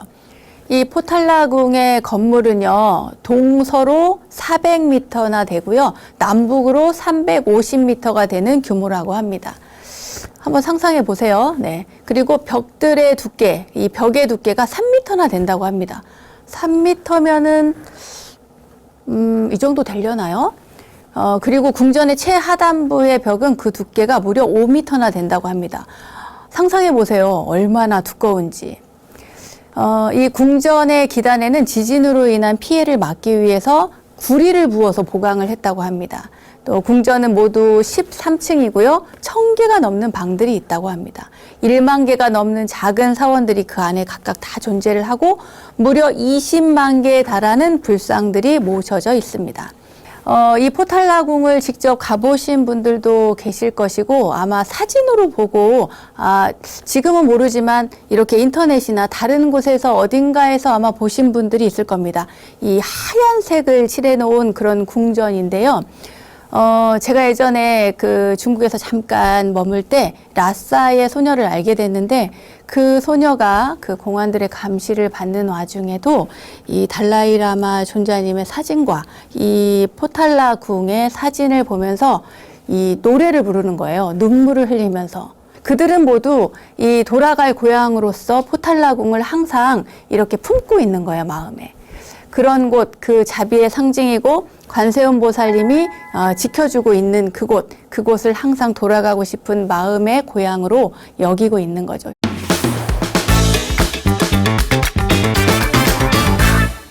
자, 그러면 이번에는 한국의 관음성지로 떠나보겠습니다. 한국의 관음성지는 전통적으로 저기 낙산사를 생각을 떠올리지만 여러 곳이 있어요. 강화도에 보문사도 있고요. 또 남해에 보리암도 있고요. 또 낙산사도 있고요. 이렇게 그 세 곳을 3대 관음성지로 손꼽는데 그 외에도 저기 여수 향일암도 있죠. 동아시아는 물론 우리나라에서 관세음 보살님은 아주 오랫동안 사랑을 받아왔는데요. 왜냐하면 관세음 보살님은 소원도 성취해주고 또 액난도 면하게 해주고 모든 걸 다 해결해주는 만능 해결사의 역할을 했기 때문입니다. 그래서 항상 기도를 하고 그 관세음 보살님의 명호를 많이 불렀습니다. 그래서요, 지금도 전국의 많은 사찰에 가보면 관세음 보살님을 모신 곳이 많이 있어요. 물론 이제 그 본당에 가면은 그 석가모니 부처님이나 아미타 부처님이나 다른 부처님을 모시고 있다 하더라도 별도로 관세음 보살님을 모신 곳들이 또 많이 있습니다. 네. 우리나라 3대 그 관음성지 하면은 아까도 말씀드린 것처럼 강화 보문사, 낙산사, 또 보리암 이렇게 얘기할 수 있는데요. 여기에 여수 향일암까지 더해서 해수관음 4대 성지라고 합니다. 자, 그럼 강화 보문사부터 가보겠습니다. 보문사는 인천광역시 강화군 삼산면 매음리 성모도 낙가산에 있습니다. 낙가산은 관세음 보살님의 거처죠. 네, 보타 낙가산을 의미하고 있습니다. 선덕여왕 때요, 이 회정대사가 금강산에서 와서 창건했다고 합니다. 여기는 또 관세음 보살님 뿐만 아니라 나한기도처로도 유명하다고 합니다. 이 나한기도, 나한전에 아주 재밌는 전설이 있는데요. 그 얘기 해드릴게요. 한 7세기 때인가요? 선덕여왕 때 이 매음리에 살던 어부들이 있었습니다. 이 어부들이 바다에 고기를 잡으러 나갔는데 그때 그물을 쳐서 이렇게 걷어 올렸더니 고기는 하나도 없고 이상하게 생긴 돌들이 이렇게 따라 올라온 거예요. 자, 여러분, 여기까지 들으니까 어디서 많이 들어본 것 같죠? 기억 안 나세요? 저희가 오늘은 이절로 아니 저절로 시간에 예전에 한번 소개를 해드린 적이 있습니다. 그렇게 해서 어떻게 됐는지 여러분 기억이 나시는 분들은 좋고 기억이 안 나시는 분들은 유튜브로 찾아보시거나 BBS 불교방송 TV에 접속하셔서 확인해 보시기 바랍니다. 자, 그러면 보문사와 관련된 또 다른 이야기 해드릴게요. 보문사에는 고려 때 왕실에서 하사한 옥등이 있었어요. 그러니까 옥으로 된 등이죠. 이 옥등은 그 석굴법당, 굴법당 안에 인등으로 등으로 사용을 했습니다. 그런데 어느 날 어린 사미가 청소를 하다가 그만 떨어뜨린 거예요. 쳐가지고 떨어지니까 이 옥등이 깨져버린 겁니다. 그래서 이제 어떻게 해요? 굉장히 귀한 건데 그래가지고 이제 울면서 이 어린 사미가 주지 스님께 가서 사실을 이제 고백을 해요. 제가 이렇게 해서 깼어요 하니까 주지 스님이 놀라가지고 이렇게 굴법당으로 당장 막 뛰어갑니다. 그때 가서 보니까 아니 어두워야 할 굴법당이 너무 환한 거예요. 그 이상해가지고 이렇게 가보니까 세상에 이렇게 빛이 나는데 그 등이 그 사미가 깨뜨렸다는 바로 옥등에서 빛이 나는 거예요. 이상하다. 이 깨졌던 옥등이 감쪽같이 원래의 모습으로 돌아와 있었던 거예요. 그리고 등에는 예전보다 더 많은 기름이 채워져 있었다고 합니다. 신비롭죠, 여러분? 이러한 이렇게 신비로운 일들이 일어난다는 얘기가 하고 싶어서 제가 해드린 겁니다. 옛 고려 조정에서는 또 보문사를 지키는데 굉장히 공을 들였대요. 여기가 관음 성지니까 보타낙가산에 낙가산의 보문사니까. 한 번은 중국의 해인 스님이라는 분께서 31분의 다른 스님들과 함께 이 낙가산에 참배를 오고 싶다고 이렇게 이야기를 한 거예요. 그냥 오면 되는 게 아니고 이제 고려 조정이 너무나 이제 고려 시대는 국교가 불교였기 때문에 특히나 그 국가 조정에서 그러니까 고려 조정에서 이렇게 신성시하는 보문사를 방문할 때 허락을 받았나 봐요. 그런데 조정에서 반대를 했어요. 반대. 오지 마라. 우리는 그냥 이제 너네들한테 보여주고 싶지 않다. 이렇게 한 거죠. 이런 일도 있었다고 합니다. 이런 보문사가 이렇게 그 극진한 대접을 받던 보문사도 조선시대에는 억불정책으로 쇠락하게 됩니다. 하지만 순조 때 또 대대적인 불사를 한번 하면서요, 다시 중흥의 기틀을 마련하게 됩니다. 고종 때는 명성황후의 전교로 요사체 객실을 다시 중건했다고 하고요. 1920년대에는 그 대원 스님이 화주가 되어서 관음전을 다시 중건했다고 합니다. 그 후에 1928년에 선주 스님께서 원력을 세워서 마의 관음보살상을 조성하는 불사가 크게 이루어졌는데요. 보문사는 관음기도 도량으로 확고히 자리 잡게 되었다고 합니다. 다음은 양양 낙산사 홍련암으로 가보겠습니다. 홍련암은 뭐 워낙 유명하니까요.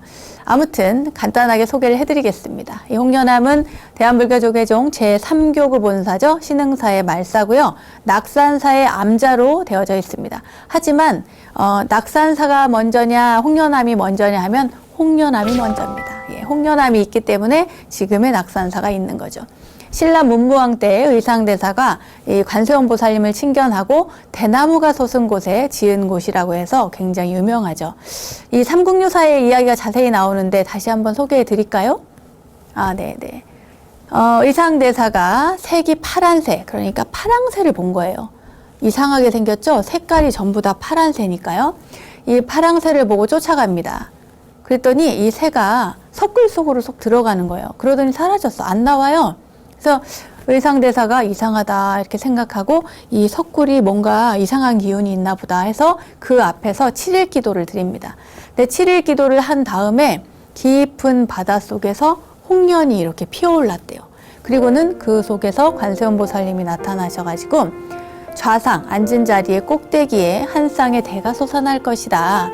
그 땅에 불전을 짓는 것이 마땅하리라. 그러니까 그곳에 법당을 지으라고 얘기를 한 거예요.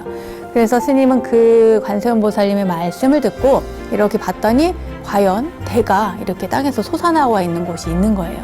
그래서 그곳에 절을 짓습니다. 그곳이 바로 낙산사입니다. 또 관세음 보살님을 모시고 또 수정 염주와 여의주를 봉안했다고 알려져 있죠.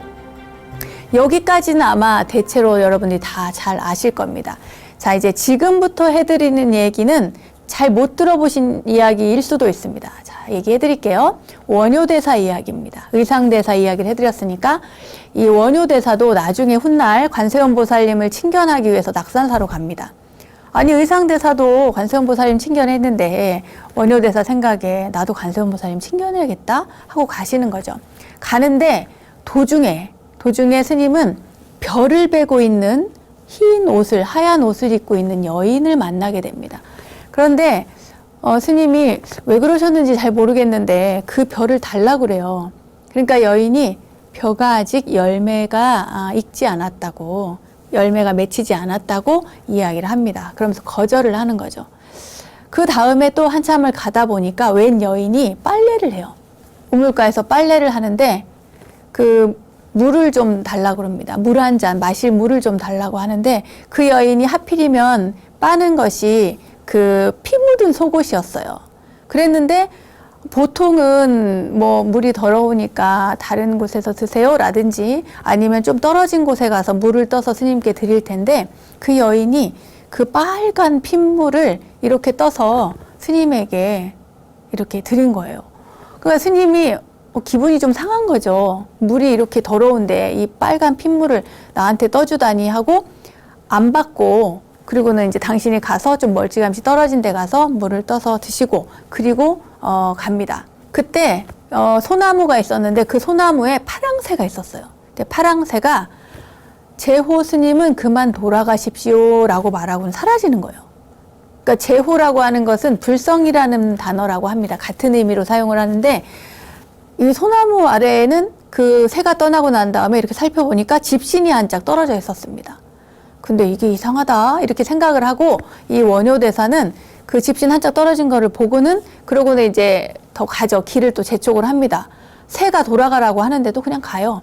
그래서 낙산사 홍련암에 이르러서 관세음 보살님을 뵙고 이제 불상을 보고 그 다음에 이제 절을 하려고 봤더니 그 불상 아래에 글쎄 집신이 떨어져 있는 거예요. 그제서야 이 원효대사가 딱 깨칩니다. 또 한 번 깨치는 거죠. 아, 내가 그동안 만났던 분들이 모두 관세음보살님이셨구나. 그래서 그때 그 소나무를 관음송이라고 합니다. 관음송. 또 원효 스님께서는 이제 그 다음에 성굴, 그러니까 의상대사께서 이 파랑새를 쫓아서 갔던 그 굴이 있잖아요. 그 굴을 가서 또 당신도 관세음보살님을 친견하고 싶어가지고 이제 관세음보살님이 나타나시겠지 이렇게 생각을 했는데 거기를 가려고만 하면은 막 파도가 치고 풍랑이 일어서 못 들어가는 거예요. 거기에 못 가는 거예요.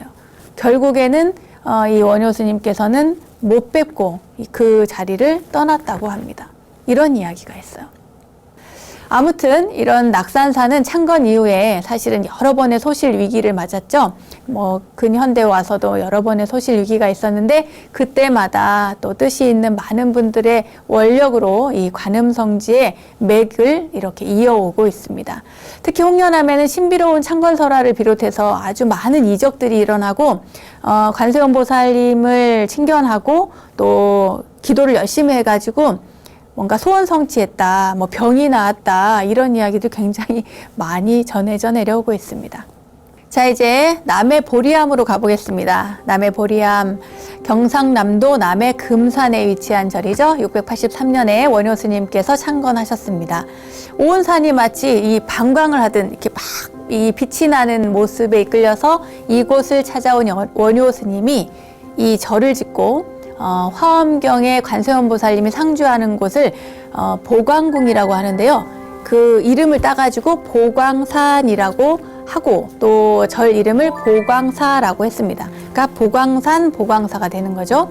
그 이후에 1660년에 현종이 태조 이성계가 이곳에서 기도해가지고 새 왕조를 열었다. 그래가지고 이 절을 왕실 원당으로 원찰로 삼았고 그 이후에 개명을 합니다. 뭐라고? 보리암으로 개명을 했다고 합니다. 조선 태조 이성계와의 인연으로 이름이 바뀐 이 금산에는 이런 이야기가 전해져 내려오고 있어요. 고려 왕조를 이제 무너뜨리고 새 왕조를 세우기 전에 태조 이성계는 이제 그 전국의 명산 대차를 찾아서 다니면서 기도를 많이 했습니다. 그러다가 이 보광산, 보광사를 찾아가서 기도를 한 거예요. 100일 기도를 정성껏 합니다. 그러면서 약속을 하나 해요. 뭐라고 하냐면 저의 소원을 들어주신다면 나중에 이 산을 제가 비단으로 다 쌓아드리겠습니다 하고 그 기도를 하고는 산신령하고 약속을 합니다. 진짜 기도의 영험이 있었는지 그 훗날 진짜 이성계는 개국을 해가지고 왕이 되죠. 조선을 열었으니까. 나라를 새로 열고 갖가지 제도를 다 이렇게 정하고 궁으로 옮기고 정말 너무너무 바쁘게 그렇게 보냈는데 이성계는 어느 날 태조는 어느 날 자신이 기도했던 그 남쪽 끝 작은 산을 생각하게 돼요. 동시에 약속한 것도 생각을 했죠. 그런데 생각을 해보세요. 산을 어떻게 비단으로 감쌉니까? 보통 사람들은 평생 한두 번 만져볼 기회가 올까 말까 하는데 그런 비단으로 산을 덮는다는 건 너무 말이 안 되는 일이죠. 하지만 약속을 했는데 어떡해요? 어떡하지 하고 정말 고민에 쌓여 있습니다. 근데 이것을 어떻게 할까 고민하다가 신하들한테 물어봐요. 내가 사실은 이러이러한 약속을 했는데 어떻게 할까 하니까 그때 신하가 있었어요. 사람들 얘기로는 그 신하가 바로 정도전이라는 그런 설이 있습니다. 그 한 신하가 이야기하기를 아무리 생각해도 그 산을 비단으로 직접 감싸지는 못합니다. 그러니까 어명을 내려서 이제부터는 산 이름을 바꾸는 겁니다. 뭐라고 바꾸냐? 비단금에 매산을 써서. 그러면 금산이 되잖아요. 그러면은 비단금이니까 사람들이 금산 금산 이렇게 보광산이 아니라 금산 금산 하면은 비단금의 금산이 되는 거죠. 그러니까 사람들이 금산이라고 부르면 부를수록 실제 비단을 두른 것이나 다름이 없을 것입니다. 이렇게 이야기를 한 거예요. 너무 묘안이죠. 그 묘안을 듣고 이제 만족한 태조 이성계가 나중에 이제 이름을 바꿉니다. 처음에는 뭐 혼용을 했겠죠. 그러다가 대부분 금산으로 쓰고 지금도 금산이라고 부릅니다. 금산보리암 이렇게요. 보리암에서 가장 눈길을 끄는 전각은 역시 뭐 관세음보살님을 모신 보광전인데요. 이 빛광, 그러니까 깨달음을 널리 펴겠다.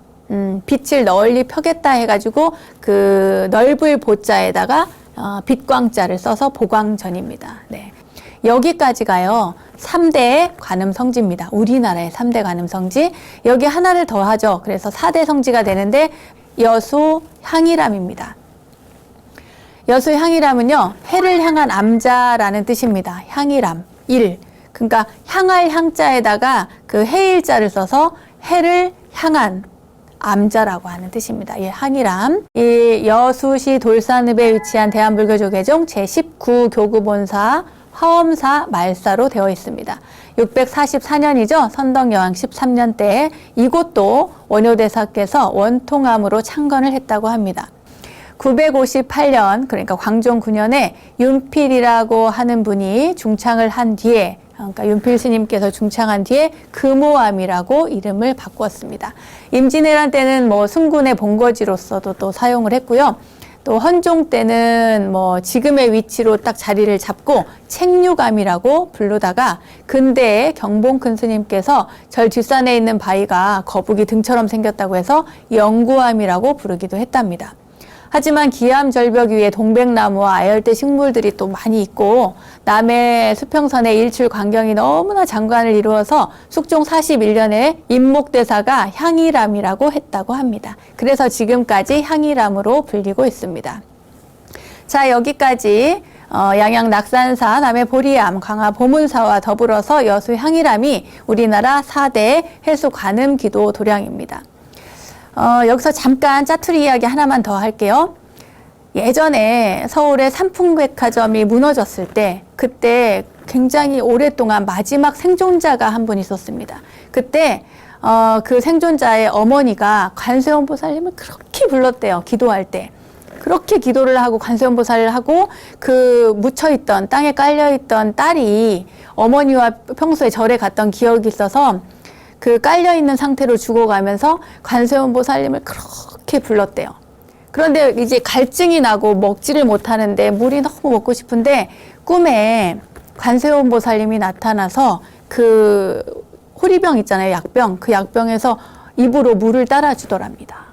그 꿈을 꿨는데 그리고 나서 그분이 구조가 됐어요. 그래가지고 어머니와 함께 그 뒤로는 전국에 있는 관세음보살님이 모셔져 있다고 하는 사찰을 다 찾아서 이렇게 참배를 하고 기도를 하러 다닌다는 이야기를 제가 들은 적이 있습니다.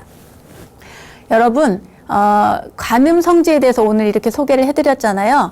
다른 곳은 아니더라도 여러분들 관음성지를 꼭 찾아서 참배하시고 기도를 하셨으면 좋겠습니다. 문수성지, 문수보살님을 상징하는 곳인데요. 이 문수라고 하는 단어는 문수사리, 그러니까 만주스리, 몬주스리라고도 합니다. 특히 문수동자나 문수보살로 불리고 있습니다. 왜 문수보살님을 문수동자라고 하는가?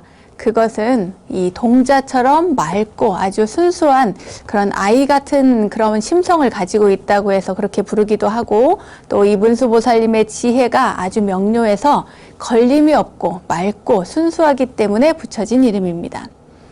지혜의 상징으로 알려진 문수보살님은 보현보살님과 함께 석가모니 부처님의 좌우 협시보살로 계시죠.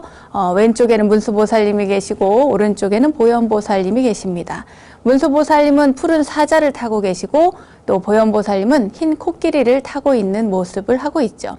저희 동아시아에서는 관세음보살님, 그러니까 관음, 지장보살님, 지장, 문수보살님, 문수, 보현보살님, 보현. 그러니까 관음, 지장, 문수, 보현이라고 해서 4대 보살로 칭하고 있습니다.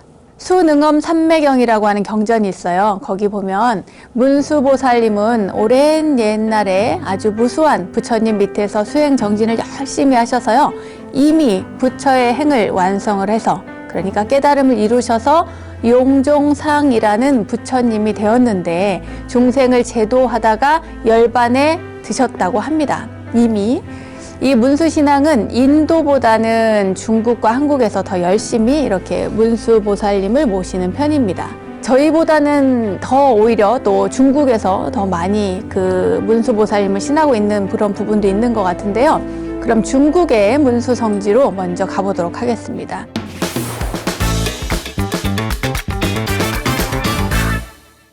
중국에서 문수신앙은 동진시대 때 이후에 점차 성행을 하게 됐습니다. 광홍명집이라고 하는 책이 있어요. 광홍명집. 아주 재미난 이야기들이 많이 있습니다. 이 광홍명집에 보면 동진시대, 그러니까 명제 태녕 3년에 325년인데요. 이때 남해 어부가 바닷가에서 막 빛이 쫙 나는 것을 보고 그 당대의 아주 유명한 신하들 그리고 아주 높은 그런 관료들에게 보고를 해요. 아, 저기 바다에 엄청나게 빛나는 게 막 있는데 그게 뭔지 모르겠다. 이렇게 가서 얘기를 합니다. 그러니까 그 관료가 사람을 보내서 그 진원지를 한번 찾아보도록 했대요. 그때 바닷가에서 아유강, 그러니까 누구죠? 저희 공부했죠? 아소가 왕입니다. 아소가 왕이 조성했다고 하는 그 명문이 새겨져 있는 문수보살상을 바다에서 건져 올렸는데, 후에 그 무창의 한계사에 그 보살상을 모셨다가 태원 9년, 그러니까 384년에 여산 독림사의 서상전에 안치했다고 하는 그런 기록이 광홍명집에 있습니다. 그러니까 홍명집이라는 것도 있고요, 광홍명집이라는 것도 있는데 이 내용이 실려져 있는 곳은 광홍명집입니다. 그리고 문수보살 상을 따로 조성해서 전각을 만들고 그곳에 모셔서 예경하고 기도했다고 하는 기록도 많이 남아 있습니다. 중국에서 문수신앙은 산서성, 대주, 오대현에 위치한, 그러니까 오대산을 중심으로 이루어지는데요. 오대산은 청량산이라고도 합니다. 많이 들어보셨죠? 청량산. 60권본 화엄경이 있습니다. 그러니까 화엄경이 세 종류가 있는데 40권본이 있고 60권본이 있고 또 손가락 80권본이 있습니다. 그 가운데 60권본 화엄경에 보면 동북방의 청량산에 문수보살님이 1만 명의 권속을 거느리고 설법을 하고 계시다는 그런 기록이 나오고 있고요. 문수보장 다란이경에 동북방 대진나국의 오정산에 문수보살이 머물고 있다는 그런 기록이 있는데 거기에 근거한 것입니다. 그러니까 중국의 오대산에 문수보살님이 계시다라고 하는 것은 이 사람들이 다 경전을 보고 거기에 근거해서 신앙을 하고 있다는 얘기입니다. 이 경에서 또 서술한 내용을 바탕으로, 그러니까 인도의 동북방은 중국이고 인도에서 보면 이 역삼각형 인도 있잖아요. 거기에서 봤을 때 동북방은 중국이고, 또한 언제나 서늘해서 중국에서 청량산이라 불리웠고 또 5개의 높은 대가 있어서 오대산이라고 불리는 산서성이 바로 문수보살님이 머무는 곳이라고 보고 문수신앙의 성지로 삼았던 것입니다. 중국 산서성 오대현에 위치한 오대산은요, 사방에 500리, 어마어마하게 큰 산이죠. 500리에 걸쳐서 아주 넓게 길게 뻗어 있는 아주 거대한 산인데 그 자체로 문수보살님의 사상이 깃든 문수도량이라고 볼 수 있습니다. 그러니까 절 하나가 문수도량이 아니고요, 이 산 전체가 다 문수도량인 거죠. 이 오대산에 사찰이 창건되기 시작한 것은 후한 명제 때, 그러니까 여러분 많이 들어보셨죠? 중국 불교 초창기 때 제가 말씀드렸습니다. 후한명제 67년, 서기 67년에 중국의 불교가 들어오게 되는데 그 명제 때입니다. 그 명제 때 이 명제가 사신에게 불경을 구해오도록 하는데, 그때 불경을 구해오고 또 불교를 믿고 받들고 해서 막 사찰을 많은 곳에 조성을 하게 되는데, 그때 조성하면서 문수 사상이 깃든 성지로 이 오대산이 변모하기 시작한 겁니다. 수나라 문제는 취암봉은 중대고요. 망해봉은 동대, 괴열봉은 서대, 금수봉은 남대, 엽두봉은 북대라고 하는 이 5개의 봉우리에 사찰을 하나씩 조성을 하라고 명을 하고, 그래서 우리가 지금은 중대 영교사, 또 동대 망해사, 서대 법례사, 남대 보제사, 그리고 북대 영응사라고 하는 이 사찰들이 각각 하나씩 들어서게 된 것입니다. 명실상부한 문수 성지로서의 위용을 딱 갖추어 나가게 된 것이죠. 이후 당나라에 이르기까지 약 360여 곳의 사찰이 조성이 되는데 오대산 불교가 전성기를 맞게 되었다는 증거가 되기도 합니다.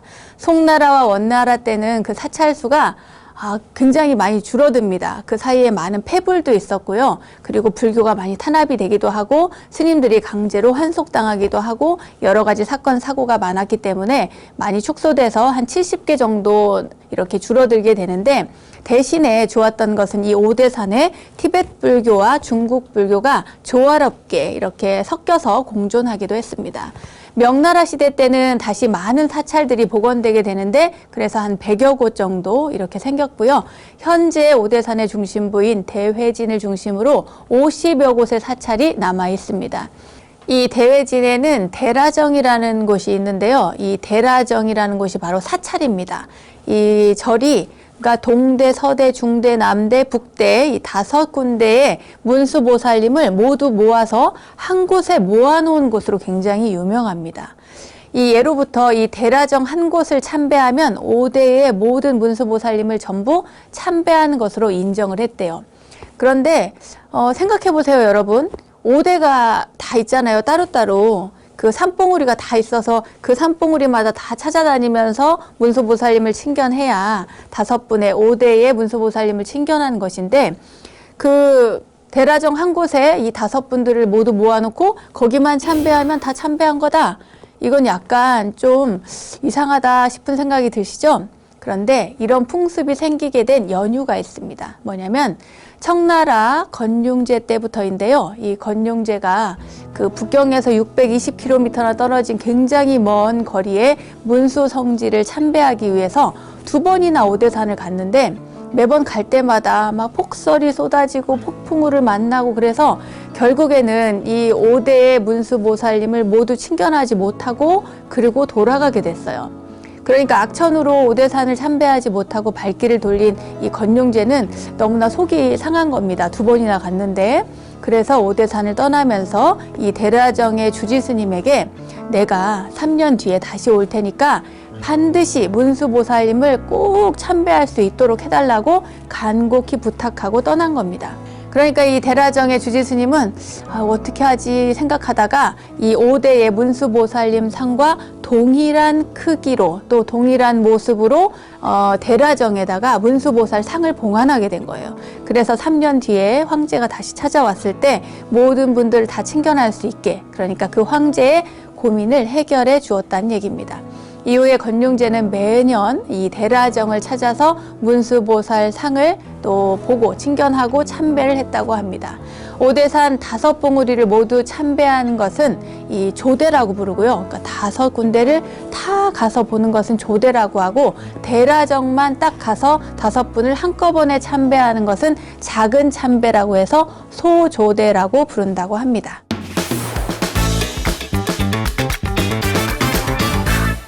자, 그럼 이제 우리나라의 문수 성지를 가볼까요? 우리나라에서는 신라시대 자장율사가 처음으로 문수신앙을 전했다고 알려져 있습니다. 이 자장율사는 중국 오대산에서 문수보살님을 친견하고 귀국한 후에 강원도 평창의 오대산을 문수 성지로 정했습니다. 삼국유사 태산 오만진신이라고 하는 곳에 보면요, 이 자장율사의 이야기가 나옵니다. 거기에 뭐라고 나오냐면 오대산을 문수보살의 주처라고 한 것은 자장율사, 그러니까 자장법사에게서 시작되었다. 스님이 중국 오대산에 있는 문수보살님을 친견하고자 당나라로 갔대요. 네, 당나라로 가서 태화지에 문수보살상을 모셔둔 곳에서 7일 동안 기도를 했는데 꿈에 부처님이 나타나셔가지고 내구절의 개송을 알려주셨는데 산스크리트어로 말씀을 하셨다네요. 범어로 얘기를 해서 이 자장율사께서 알아들을 수가 없었답니다. 다음날 어떤 스님이 붉은 천에 금빛 점이 박힌 가사 한 벌과 부처님의 바로 그리고 부처님의 정골, 사리 한 조각을 가지고 와서 그 범어의 내용을 풀어주고는 이것은 석가모니 부처님의 것이니 잘 보호하라고 그렇게 이야기를 하고 자신이 가지고 온 것을 이 자장율사 스님에게 주었다고 합니다. 그리고 법사의 본국, 그러니까 자장율사 당신의 본국으로 가서 명주 경계에 있는 오대산에 1만의 문수보살님이 거주하고 있으니 가서 찾아뵙도록 하라, 이렇게 이야기를 하고 사라졌다고 합니다. 그렇게 해서 자장율사는 본국으로 돌아가기로 결심을 합니다. 그렇게 해서 돌아가게 되는데 그때 그 태화지, 그러니까 문수보살 상이 모셔져 있는 그 연못이죠. 태화지에 용이 나타나서 자장율사에게 당신이 만났던 그 스님이 바로 문수보살님의 진신이라고 알려주는 겁니다. 643년에 자장율사께서 이제 우리나라로 돌아오셔가지고 문수보살님의 진신을 보려고 그 오대산에 갑니다. 왜냐하면 알려줬으니까 그곳에 1만 명의 보살님들이 계시다고 하니까 오대산에 갔는데 근데 날이 너무 안 좋아서 흐려서 친견을 할 수 없었대요. 하지만 돌아가던 중에 원령사에서 문수보살님을 친견했다고 합니다. 문수보살님은 칡넝쿨이 있는 곳을 찾으라고 이야기를 하고 스님은 그 칡넝쿨이 있는 곳을 찾아서 절을 지었는데 그곳이 바로 지금의 정암사고요. 나중에 그 후에 자장율사는 수다사에 머물렀는데 그 수다사가 바로 지금의 월정사라고 합니다. 이러한 내용이 삼국유사에 자세히 나옵니다. 어쨌든 그래서 우리나라의 대표적인 문수성지는 오대산 상원사와 월정사를 들 수가 있습니다. 자, 그럼 상원사부터 가볼까요? 오대산 상원사는 강원도 평창에 위치하고 있습니다. 신라 성덕왕 4년, 그러니까 705년에 보천과 효명이라고 하는 두 왕자에 의해서 오대산 중대에 창건이 되었는데 맨 처음의 이름은 진여원이었다고 합니다. 자장율사께서 계산한 뒤로 오대산이 불교 성지가 되었는데요. 이때 창건 설화를 삼국유사에서는 또 이렇게 전하고 있습니다. 신라 신문왕의 아들 보천태자 그리고 그 아우죠 효명태자, 이렇게 두 왕자가 있었는데 저마다 1,000명씩, 그러니까 왕자니까 얼마나 많은 사람들을 거느릴 수 있겠어요. 그 1,000명씩, 1,000명씩 데리고 그곳에 갑니다. 강원도에 가서 성우평이라는 곳에 이르러서 여러 날 쉬고 거기서 놀고 했습니다. 그런 다음에 태화 원년에 이 형제가 둘 다 오대산으로 출가를 합니다. 오대산에 들어갔다고 나와요. 입산했다고. 형 보천태자는 오대산 중대의 남쪽 및 진여원터 아래에 푸른 연꽃, 그러니까 청년화, 푸른 연꽃이 핀 것을 보고 그곳에 풀로 암자를 짓고 살았고요. 동생 효명 왕자는 북대 남쪽 산 끝에 푸른 연꽃이 핀 것을 보고 그곳에 풀로 암자를 짓고 살았다고 합니다. 이 두 왕자는 함께 또 부처님께 예경하고 염불하고 또 수행 정진을 열심히 했대요. 오대에 나아가서 공경하고 참배하던 중에 5만의 부살님을 또 직접 친견하게 되는데 날마다 이른 아침에 차를 다려서 그 1만의 문수보살님께 공양을 올렸다고 합니다. 굉장히 지극정성으로 사신 거죠. 그런데 이때 신문왕이 병고가 생긴 거예요. 그래서 이제 신문왕의 후계자를 정해야 되는데 나라에서 분쟁이 일어난 거예요. 둘 다 산에 들어갔으니까요. 사람들이 오대산에 찾아와서 그 왕위를 이을 것을 권했는데 보천태자가 형인데 한사코 돌아가려 하지 않습니다. 자기는 이 산에서 수행 정진하면서 이렇게 보살님, 문수보살님께 공양 올리면서 살고 싶다. 나는 가고 싶지 않다. 한사코 거절을 해서 하는 수 없이 동생인 효명이라고 하는 왕자가 사람들의 뜻을 따라서 왕위에 오르게 됩니다. 그가 바로 성덕왕입니다. 왕이 된 효명태자는 오대산에서 수도하던 중에요. 문수보살님이 여러 모습으로 몸을 나타내서 보이는 곳에 진여원을 개창하는데 그곳이 바로 지금의 상원사라고 합니다.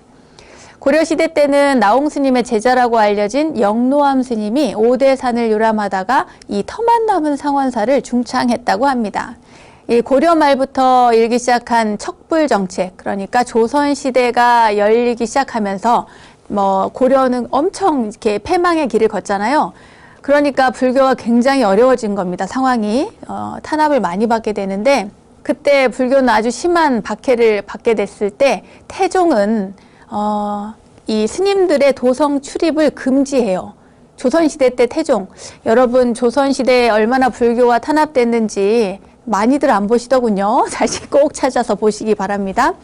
이 태종이 스님들의 도성 출입을 금지하고 또 불교 종파를 통합하는 등 불교를 여러모로 많이 싫어했어요. 탄압을 했습니다. 하지만 그 왕도 만년에는 상원사 사자함을 중건하고요. 자신의 원찰로 삼았습니다. 또 상원사는 세조에 얽힌 일화가 아주 유명하죠. 전에도 한번 말씀을 드린 적이 있습니다. 이 재밌는 이야기라서 한 번 더 말씀을 드릴 텐데요. 자세한 내용은 여러분 다시 한번 찾아서 보시기 바랍니다.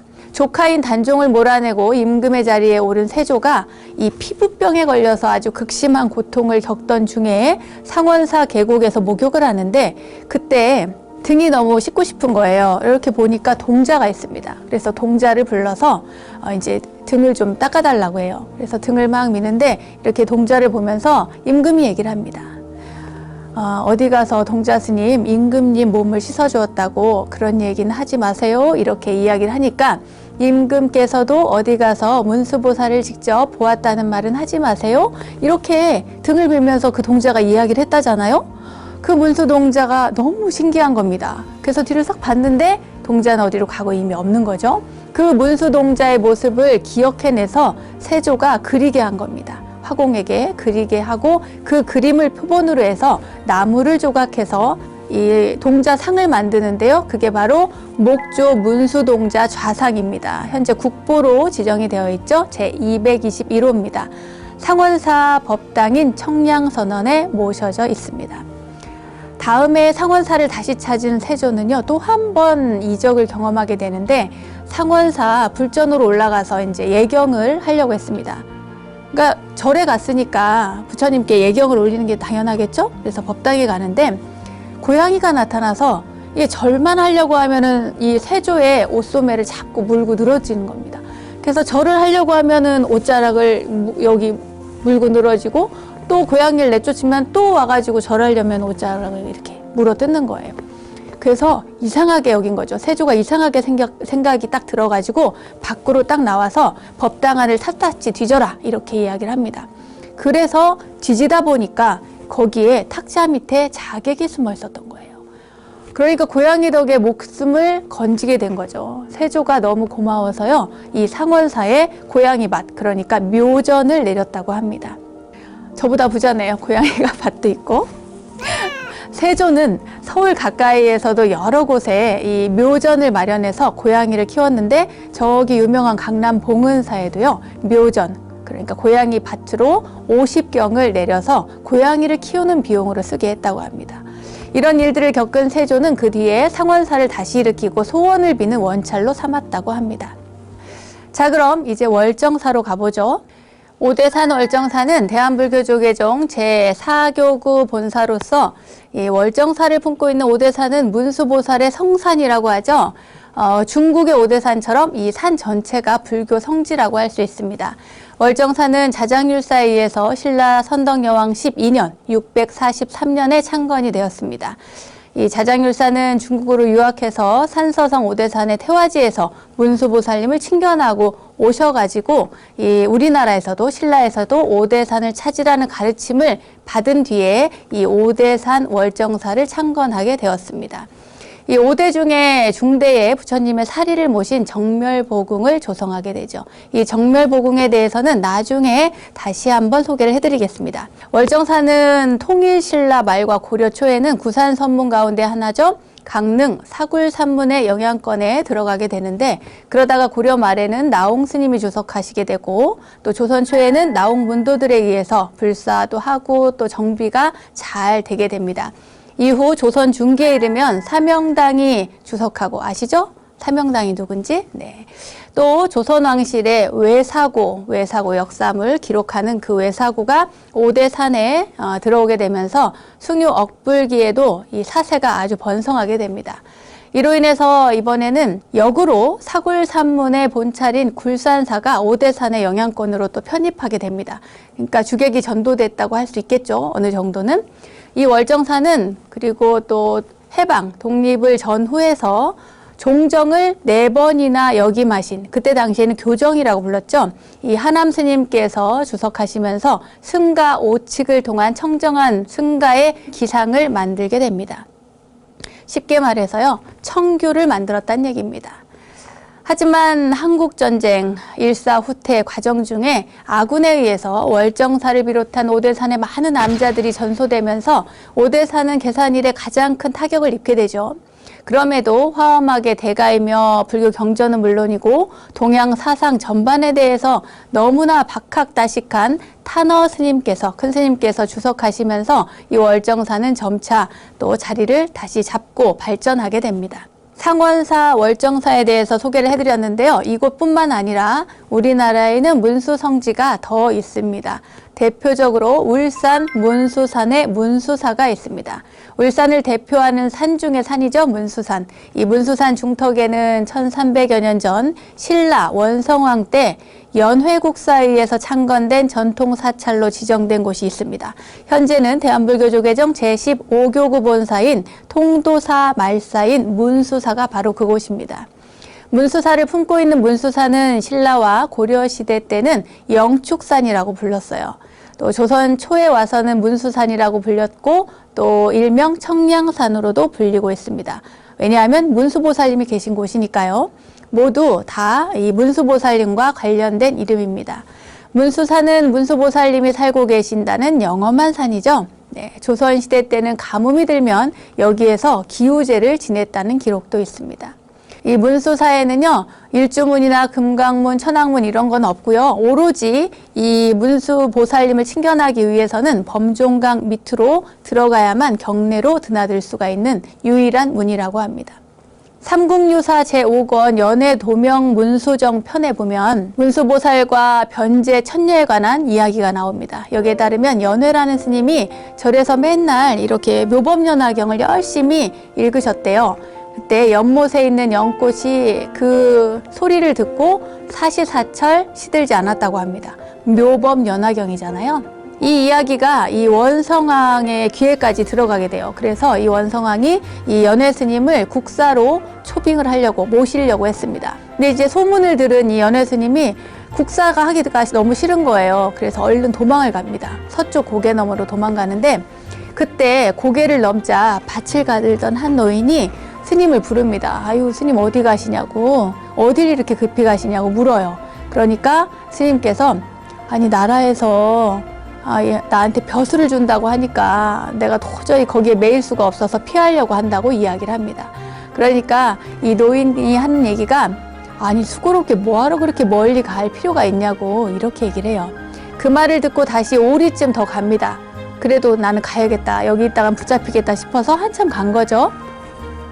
근데 이번에는 시냇가에서 한 노파를 만나게 됩니다. 그런데 그 노파도 연회 스님에게 어디 가냐고 이렇게 여쭤봐요. 그러자 앞에서 만났던 노인에게 한 말을 똑같이 되풀이해서 얘기를 해주죠. 그러자 그 노파가 앞에서 만났던 노인이 바로 문수보살님인데 왜 그 노인의 말을 듣지 않는 겁니까? 이렇게 얘기를 하는 거예요. 그래서 깜짝 놀란 겁니다. 문수보살님이라고? 그래가지고 문수보살님을 내가 친견했다니 하고 다시 되돌아옵니다. 어디 가지 말라고 그랬잖아요. 멀리 갈 필요가 뭐가 있냐고. 그렇게 해서 돌아온 연회 스님은 나중에 궁궐에 들어가서 국사가 되고 또 많은 일을 했다고 합니다. 당시 연회 스님이 만났던 노인은 문수보살님이시고 그리고 두 번째 만났던 노파는 변제천녀라고 합니다. 그래서 이 연회 스님이 넘었던 고개를 문수고개라고 합니다. 미륵 성지를 순례하기 전에 미륵 신앙에 대해서 먼저 살펴보면 좋겠죠. 이 미륵 신앙은 미륵 부처님 그리고 미륵 보살님에 대한 불교 신앙인데요. 미륵 보살님이 미래의 부처님이 되어서 이 땅에 오실 것이라고 믿는 겁니다. 쉽게 말해서 이 미륵이라고 하는 것은 범어로 마이뜨레야라고 합니다. 마이뜨레야. 이 말은 자비로운 어머니라는 뜻에서 왔습니다. 그리고 빨리어로는요, 메테야라고 합니다. 메테야, 메타라고 하는 단어에서 왔는데 자비로운 미래의 구원 부처님, 구원불이라고 하는 뜻입니다. 자비라는 것은 생명의 모든 그러니까 기쁨, 슬픔 그런 것들을 누군가의 기쁨, 슬픔을 내 것처럼 그렇게 동일시하는 그런 마음이고요. 그 마음을 실천하는 겁니다.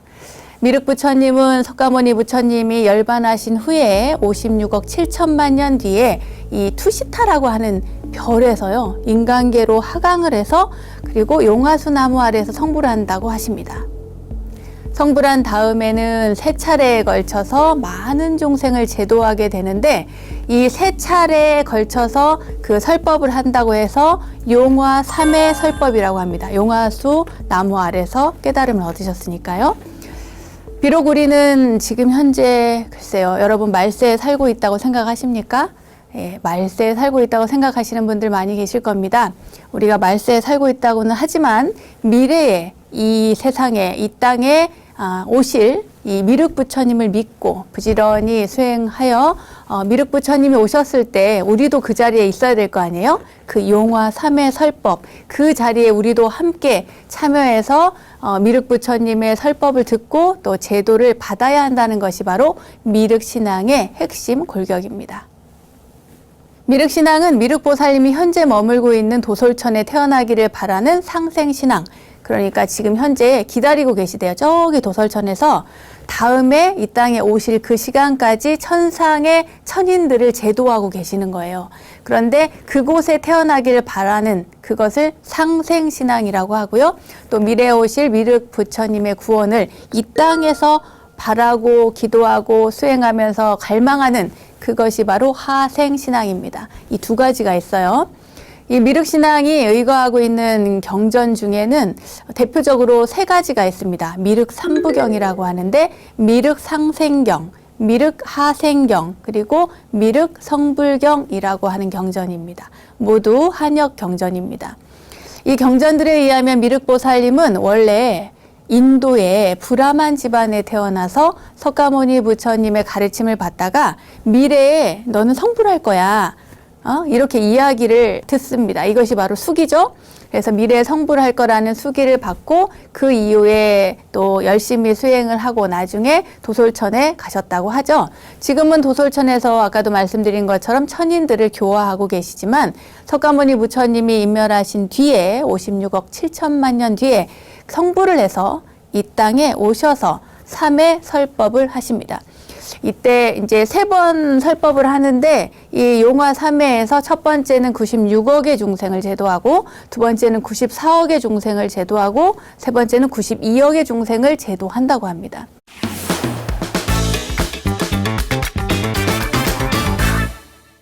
역사적으로 보면 자, 우리나라부터 볼까요? 우리나라 삼국 중에서 신라시대 때 보면 이 미륵이 화랑으로 태어났다는 하생신앙이 성행을 했습니다.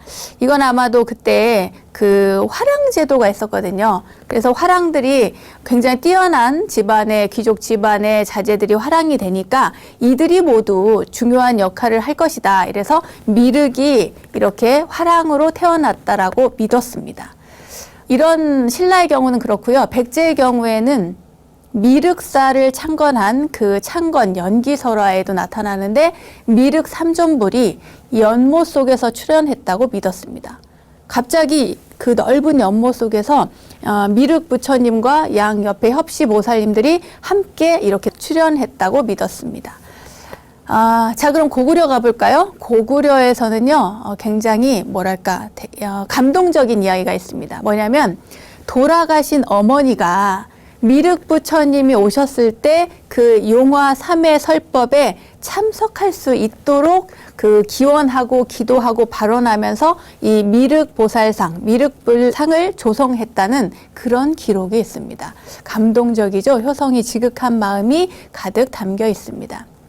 이 삼국시대의 미륵 하생 신앙이 성행을 하게 된 원인은 당시 삼국 통일을 위해서 굉장히 많이 전쟁을 했잖아요. 삼국이 서로 싸웠습니다. 이 좁은 땅덩어리에서 굉장히 많이 싸웠는데 그 전쟁으로 인해서 많은 사람들이 죽거나 다치거나 집을 잃거나 불에 타거나 뭐 많은 일들이 일어났어요. 그러니까 그러한 전쟁통에 그 암울한 현실에 처한 백성들이 뭔가 우리를 구원해 줄 그 누군가를 갈망하게 됩니다. 그리고 통치자 역시 그 당시에 그 나라를 다스리던 왕도 또한 그 옛날에 인도 땅에서는 전륜성왕이 나타난다고 했으니까 자신이 바로 전륜성왕이 되어서 이 땅을 다스리고 있고, 그리고 이 다스리는 시기에, 내가 다스리는 시기에 미륵 부처님이 오실 것이라고 하는 그런 믿음으로 이렇게 주장을 한 거예요. 이야기를 많이 하고 자신이 곧 이상적인 왕이라고 정당화시키려 했기 때문에 이런 미륵 부처님에 대한 신앙이 널리 퍼졌습니다. 통일신라 시대로 가볼까요? 통일신라 시대 때는 미륵 신앙에 대한 어떤 학문적인 검토가 이루어집니다. 대표적으로 원효 스님이라든지 원칙 스님, 대연 스님, 의적 스님, 이런 분들은 뭐 우리나라뿐만 아니라 동아시아 불교를 대표하는 아주 고승들이고 학문적으로도 많은 업적을 남기신 분들인데요. 이분들이 통일신라 시대 때 미륵 신앙을 올바로 이해하기 위한 종요 또는 약찬, 소 뭐 이런 것들을 많이 만들었습니다. 그러니까 해석본과 자신들의 의견을 반영한 각종 주석서를, 그러니까 소를 저술해서 남기신 거죠. 덕분에 미륵 신앙은 그냥 신앙으로만 머물지 않고 학문적으로 자리를 잡고 또 아미타 신앙과 결합이 되어서 통일신라 시대 때는 민간에 널리 유포되었습니다. 성덕왕대 대표적인 이야기가 있는데요. 전에도 말씀드린 것 같습니다. 노힐부득과 달달 박박 이야기 기억나시나요? 관세음 보살님의 도움을 받아서 각각 그 목욕물, 여인이 아이를 낳은 여인의 그 목욕물, 그 핏물에 목욕을 하고 미륵불과 아미타불로 이렇게 바뀌게 되는 이야기, 그 이야기가 삼국요사에 전해지고 있는데 이 이야기도 미륵 부처님과 아미타 부처님에 관한 이야기로 이렇게 만들어진 겁니다. 하지만 혼란한 그 후삼국 시대요. 통일신라로 가기 이전에 후삼국 시대 때 보면은 사실은 또 이 종교를, 미륵 신앙을 악용하는 사례도 많이 있었습니다. 정치적으로 이용을 한 거죠. 대표적으로 견훤을 들 수가 있는데 이 견훤, 후백제의 견훤이 금산사의 미륵 부처님이 바로 자신이다, 나다 나. 그리고 후백제야말로 미륵불의 용화세계다, 미륵보살의 용화세계라고 이렇게 주장을 합니다. 그러니까 자신이 미륵 부처님이라는 거예요. 그리고 태봉의 궁예 또한 자칭 자신이 미륵 부처님이라고 이렇게 이야기를 합니다. 그리고 아들이 둘이 있는데 그 아들이 양쪽에 협시보살이다, 좌우보처라는 거예요. 그래서 자신이 미륵불이고 아들들은 협시보살이고 그렇게 주장하면서 무려 불경을 한 20권 정도를 만들고 그 미륵관심법이라고 해서, 그러니까 미륵관심법이 뭐냐면 미륵이 되어서 내가 미륵의 눈으로 사람의 마음을 꿰뚫어 보는 거예요. 그러니까 이 궁예가 그 미륵관심법을 행할 줄 안다고 해서 대중들을 현혹시키는데 대표적인 이런 예가 있었어요. 이렇게 신하들을 사람들이 이제 많이 모여서 정치에 대한 이야기를 하는데 거기에서 자기가 자기의 눈으로 누구를 보고 딱 이렇게 가르쳐가지고 뭔가를 질문을 하고 그것에 대답을 못하면 내가 미륵관심법, 나는 관심법을 할 줄 아는 사람이다. 네가 지금 나쁜 마음을 먹었구나. 이렇게 해가지고 그 자리에서 죽이기도 하는 그런 참혹한 일들도 벌어졌다고 합니다. 고려시대 때는 조금 달라져요. 고려시대 때는 화엄종이나 선종이 유행을 하죠. 그래서 약간 미륵신앙이 조금은 축소된 그런 느낌도 있습니다. 하지만 그때에도 미륵신앙은 널리 유포가 됐어요. 조선시대에도 미륵신앙이 조금 성행을 했을 것 같아요. 그렇지만 조선시대는 전반적으로 불교가 다 이렇게 억압받던 시기였기 때문에 이 미륵신앙에 대한 자료는 많지 않습니다. 다만 우리가 이제 생각하건대, 추정하건대 오히려 어렵고 핍박받고 이랬던 불교이기 때문에 미륵신앙이라든지 무속신앙이라든가 이런 것들이 결합이 돼서 결합된 양상으로 이 민중에 배포되고 많이 퍼져 있었을 것이라고 하는 추정은 할 수가 있습니다. 그 대표적인 예로요. 숙종 때, 숙종 14년입니다. 여환이라고 하는 승려가 있었어요.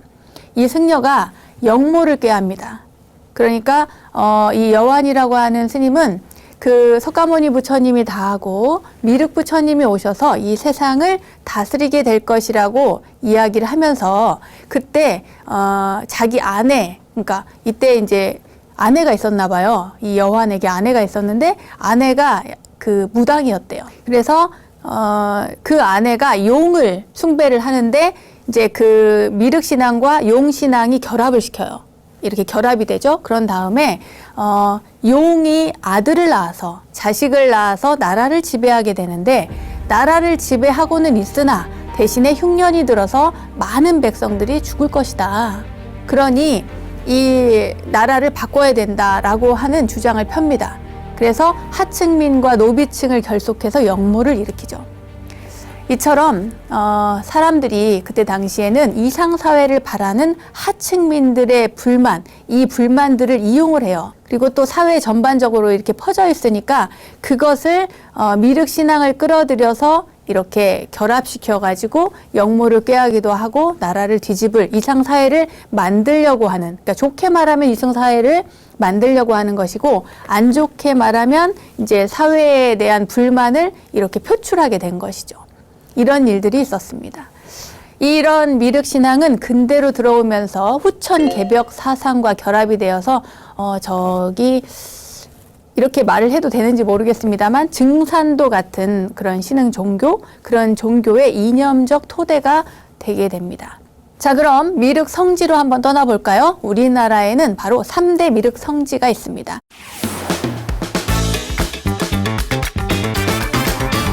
먼저 김제 모악산 금산사로 가보겠습니다. 금산사는 전라북도 김제시 금산면 금산리 모악산에 있는 사찰이에요. 대한불교조계종 제17교구 본사이기도 합니다. 600년에 창건되었다고 하죠. 신라 경덕왕 때 762년에 진표율사가 중창을 하시고 또 그때의 대차례 면모를 갖추게 되었습니다. 이후에 법상중의 근본도량이 됐다가요. 고려 초 1079년에 해덕왕사가 창건한 이래 가장 큰 규모의 도량으로 만드셨습니다.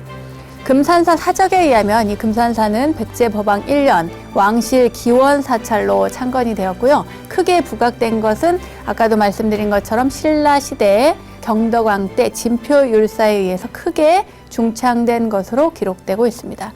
금산사는 진표율사를 빼고는 이야기를 할 수가 없어요. 진표율사가 가장 큰 역할을 했고 그리고 가장 큰 스님이셨습니다. 금산사 순제법사에게 진표율사는 처음에 출가를 했는데 이 진표율사가 출가하기 전에 원래는 사냥을 굉장히 좋아했다고 합니다. 이 진표율사에게 얽힌 이야기가 있는데요. 사냥을 좋아하던 진표율사가 어느 날 그 냇가에 갔다가 그 날씨가 이제 추워지는데 개구리가 점점 사라질 때인데 냇가에서 개구리를 잡아가지고 버들가지로 개구리를 꿰어가지고 묶어놓고 그러고는 간 거예요. 그런데 한참 시간이 지나고 나서 이듬해 1년이 지난 다음에 이듬해에 가보니까요. 우연히 냇가를 갔는데 세상에 거기에 자기가 작년에 그 버들가지로 꿰어서 묶어놨던 그 개구리가 아직도 거기에서 울고 있는 겁니다. 그 버들가지에 묶여가지고. 그 모습을 보고 진표율사가 이 생명을 자기가 얼마나 그 괴롭히고 아프게 했고 고통스럽게 했는가. 그 살아있다는 것 자체가 놀라운 일이죠. 왜냐하면 버들가지로 꿰어가지고 개구리를 꿰어가지고 묶어놓은 거니까. 그래서 그때 그 모습을 보고 너무 충격을 받은 거예요. 그래서 이 진표율사가 그 개구리를 풀어주고 참여하면서 출가를 하게 됩니다. 금산사 순제법사에게 출가를 했다고 해요. 하지만 부안 변산에 부사이암에 머물면서 고행에 몰두하게 됩니다. 순제법사에게 출가를 했는데 이후에 수행은 그러니까 변산에 가서 하게 된 거죠. 그 이후에도 많은 곳에서 수행을 하시긴 하는데 이 진표율사는 이 망신참회라고 하는 것으로 굉장히 유명합니다. 망신참회. 이게 뭐냐면은요. 여러분 절을 하시잖아요. 절에 가서 절을 하시는데 이 너럭 바위 같은 이게 그 바위 돌덩어리 위에서 자복도 깔지 않고 천도 깔지 않고 그 어떤 것도 깔지 않고 풀도 깔지 않고 그 바위에 그대로 몸을 던져서 절을 하는 겁니다. 이거를 여러분 하루만 해보세요. 어떻게 되나. 무릎에서 피가 나고 그 손에서도 피가 나고 나중에는 이 진표율사 같은 경우에는 이틀 만에 그 다리가 부러졌다 그래요. 그러니까 망신이라고 하는 것은 몸을 던져서 참회를 하는 거예요. 자기 몸의 고통 이런 것들을 극복하기 위해서 계속 하는 거예요. 참회. 그러니까 그 개구리를 생각했겠죠. 그 개구리를 꿰뚫어서 묶어서 1년 동안 그 물 속에 그 담아놨던 그것을 생각하면서 참회를 하신 겁니다. 계속. 그때 그 망신 참회를 오래 하던 중에 그때 미륵보살님이 나타나셨대요. 그러니까 몸을 버릴 정도로 지극한 고행을 하던 그 진표율사 앞에 미륵보살님이 나타나서 점찰경을 줍니다. 점찰경이 상하권으로 되어 있거든요. 원래 이름은 점찰선악업보경이라고 해서 중국에 있는 경전이 있습니다. 근데 그 점찰경, 점찰선악업보경을 그 진표율사에게 전해주고, 그리고 중과의 간자 189개를 주었다고 하는데, 이 점찰경이라고 하는 게 뭐냐면 그 선악업보를 점을 치는 거예요. 선악업보를 얼마나 되나, 나의 그 선악의 업보가, 과보가 얼마나 되나 하는 거를 알아볼 수 있는 건데, 그 경전을, 그러니까 선악 업보를 알아보려면 이 간자가 필요한 거예요. 그래서 이 선악 업보를 알아볼 수 있는 책과 경전과 증과의 간자 189개를 주고, 이것으로 세상에 법을 전해라. 그리고 사람을 구제하는 방편으로 삼으라고 이렇게 미륵보살님이 이야기를 했다고 합니다. 이후에 진표율사가 금산사로 돌아와서 중창불사를 발언하고 경덕왕과 왕씨의 후원을 받아서 6년에 걸친 대규모 공사를 합니다. 그렇게 해서 엄청나게 큰 금산사를 만들거든요. 그때 연못을 수추로 메우고 미륵장육상을 모십니다. 미륵장육상. 금당을 지어서 미륵하생신앙을 믿는 백제 유민의 애환을 달래줍니다. 많은 사람들이 이 진표율사가 있을 때 백성들이 굉장히 힘들어했대요. 왜냐하면 전쟁 이후고, 그리고 뭐랄까, 전쟁 이후에 여러분 얼마나 피폐하고 처참합니까? 지금 아프가니스탄 같은 경우에도 이민자들이 많이 탈출을 하고 했어도 그곳에 남아있는 사람들은 너무 괴로워하잖아요. 그와 마찬가지로 백제는 전쟁에 졌잖아요. 졌기 때문에 굉장히 힘들었던 겁니다. 신라하고는 비교할 수 없이 너무 많은 고통을 당하고 있었기 때문에 이 백제 사람들의 고통, 애환, 이것을 이 진표율사가 금산사를 중건을 하고 많은 백성들을 달래주는 역할을 하는 장소로서 썼다는 겁니다. 진표율사에 의해서 이후에 이렇게 그 중창을 이룬 이 금산사는 확고하게 미륵 성지로 자리 잡게 되었습니다. 자, 그럼 해덕왕사와 금산사는 어떤 인연이 있을까요? 이 해덕왕사는 진표율사 이후에 가장 큰 대규모 가람으로 만들었다고 하죠, 금산사를. 그러니까 진표율사가 요만하던 걸 요만하게 만들었으면 해덕왕사는 더 크게 요만하게 만든 거죠. 고려시대 해덕왕사 이전까지는 이 미륵전을 중심으로 하는 단일형 도량으로 이렇게 존재를 해오다가, 그러니까 미륵신앙만, 미륵성지로만 있다가 고려시대 때 해덕왕사에 의해서 화엄사상도 받아들이고요. 그 외에 불교 여러 사상들이 종합적으로 말하자면 불교의 총체적 성격을 다 담아서 대가람으로 다시 중창을 하게 되었습니다. 그래서 중요합니다. 그리고 수문대사도 굉장히 유명한데요. 이 수문대사와 금산사는 어떤 인연이 있냐면, 억압받던 조선시대, 특히 임진왜란 당시에 이 금산사의 주지로 계시던 뇌묵 처형대사가 금산사에 승병훈련소를 설치하게 됩니다. 말하자면 왜군들이 이제 침입을 하니까 그 승병훈련소를 설치해서 거기에서 그 스님들에게 그 훈련을 시키는 거예요. 왜군들에게 조직적으로 대항을 하기 위해서 그렇게 한 겁니다. 하지만 정유재란 때 이 왜군들이 금산사에 이제 스님들한테 너무 많이 당하니까, 여러분 전에도 말씀드렸죠. 조선편 꼭 한번 보십시오. 얼마나 많이 탄압을 받았는지. 임진왜란 당시에도 승병이 없었으면 이순신 장군뿐만 아니라 우리나라가 그렇게 다시 일어설 수 없었을 겁니다. 그만큼 승병이 중요한데, 이 승병의 훈련을 하던 그 장소가 바로 금산사였고요.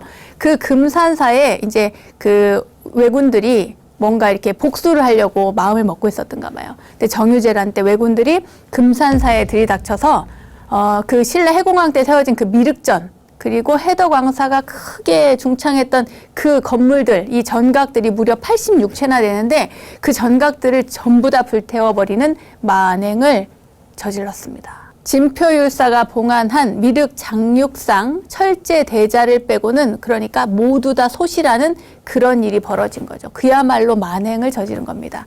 이게 일본 사람들도 불교를 굉장히 신하기 때문에 이렇게까지는 잘 안 하거든요.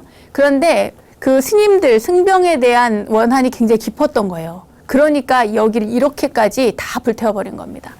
하지만 그 후에 조선 인조 때 이 수문대사, 조금 전에 말씀드린 수문대사에 의해서 무려 35년 동안 금산사는 새롭게 태어나게 됩니다.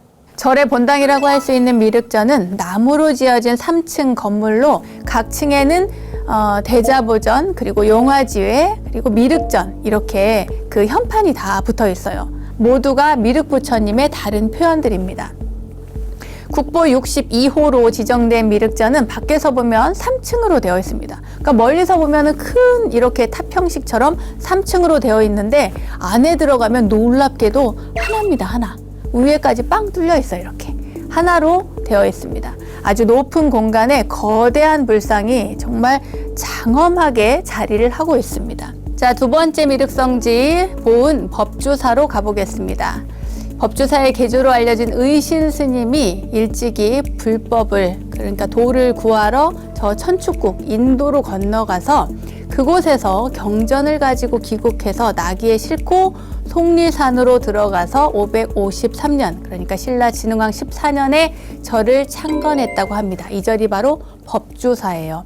그 경전을 싣고 왔지 않습니까? 그러니까 법을 가지고 와서 그 법이 안주할 수 있는 절, 그러니까 법이 머물 수 있는 절이라고 그래서 법주사라고 했다고 합니다. 동국여지 승남, 또 조선 불교 통사 등의 비슷한 얘기가 나오는데요.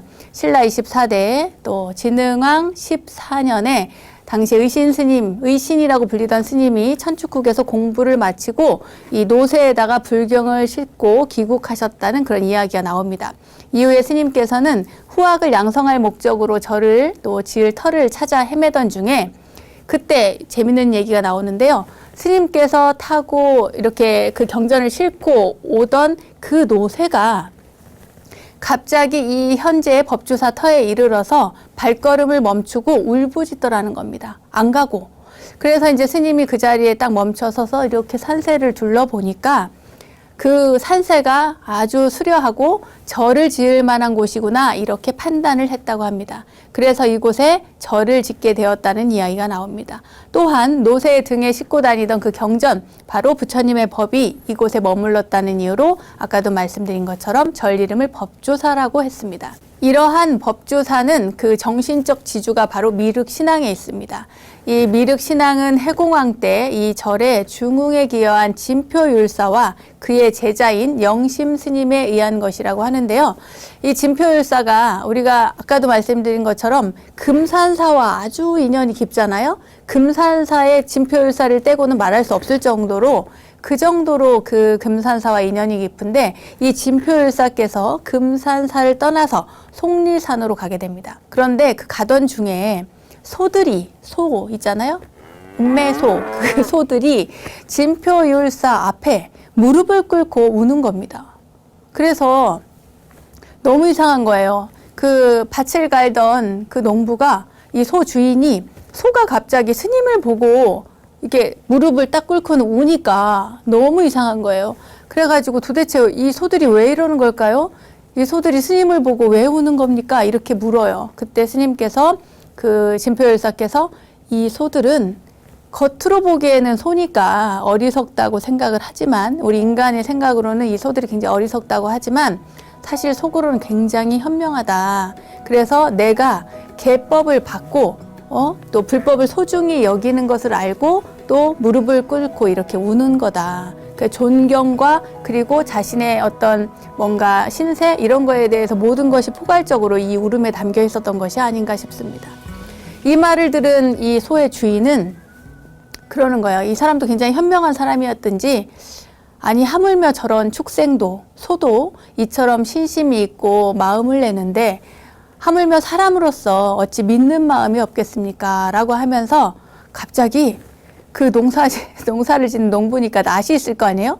낫을 들어서 자신의 긴 머리카락을 자르고 그리고 이제 출가 의지를 보입니다. 그래서 율사께서 그때 그 소 주인의 머리를 다시 삭발을 해주고 개를 주어서 그래서 출가를 시킵니다.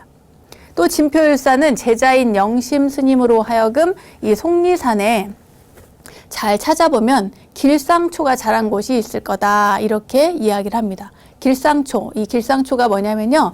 부처님께서 깨달음을 얻으실 때 보리수나무 아래에서 깨달음을 얻으셨다고 하잖아요. 그때 부처님께서 깔고 앉은 풀입니다. 풀. 그 부드럽고요. 좀 약간 가늘고 길게 생겼습니다. 굉장히 깨끗하고. 그래서 부처님께서 깔고 깨달음을 얻으셨기 때문에 상서롭고 길하다. 이래서 길상초라고 부릅니다. 그런데 이제 속리산에 가면 거기 길상초가 이렇게 자란 곳이 있을 것이다. 그곳을 찾으라고 해요. 그래서 영심 스님이 가서 그곳을 찾습니다. 그래서 절을 짓게 되는데 그곳이 바로 법조사라는 얘기가 있습니다. 지금도 법조사 미륵부처님과 지장보살님 그 틈새 바위면에 이 의신조사가 그러니까 아까 얘기했죠. 불경을 그 천축국에서 싣고 왔다는 얘기를 말씀을 드렸잖아요. 그 싣고 오는 그 이야기, 그 장면, 그 모습과 진표율사 앞에 이렇게 무릎을 꿇고 우는 그 소의 모습, 그리고 소 주인이 머리를 깎고 출가하고 법을 구하는 모습이 이렇게 새겨져 있다고 합니다. 저도 이건 못 봤는데요. 꼭 가서 한번 찾아보시기 바랍니다. 속리산 법주사는 또 그 2018년 6월에 유네스코 세계유산 가운데 그 한국의 산지 승원으로 지정이 돼요. 산사 한국의 산지 승원. 아시겠죠? 이 유네스코 그 세계유산에 등재된 곳입니다. 이 이외에도 여러 곳이 있는데요. 여러분들 꼭 찾아보시기 바랍니다.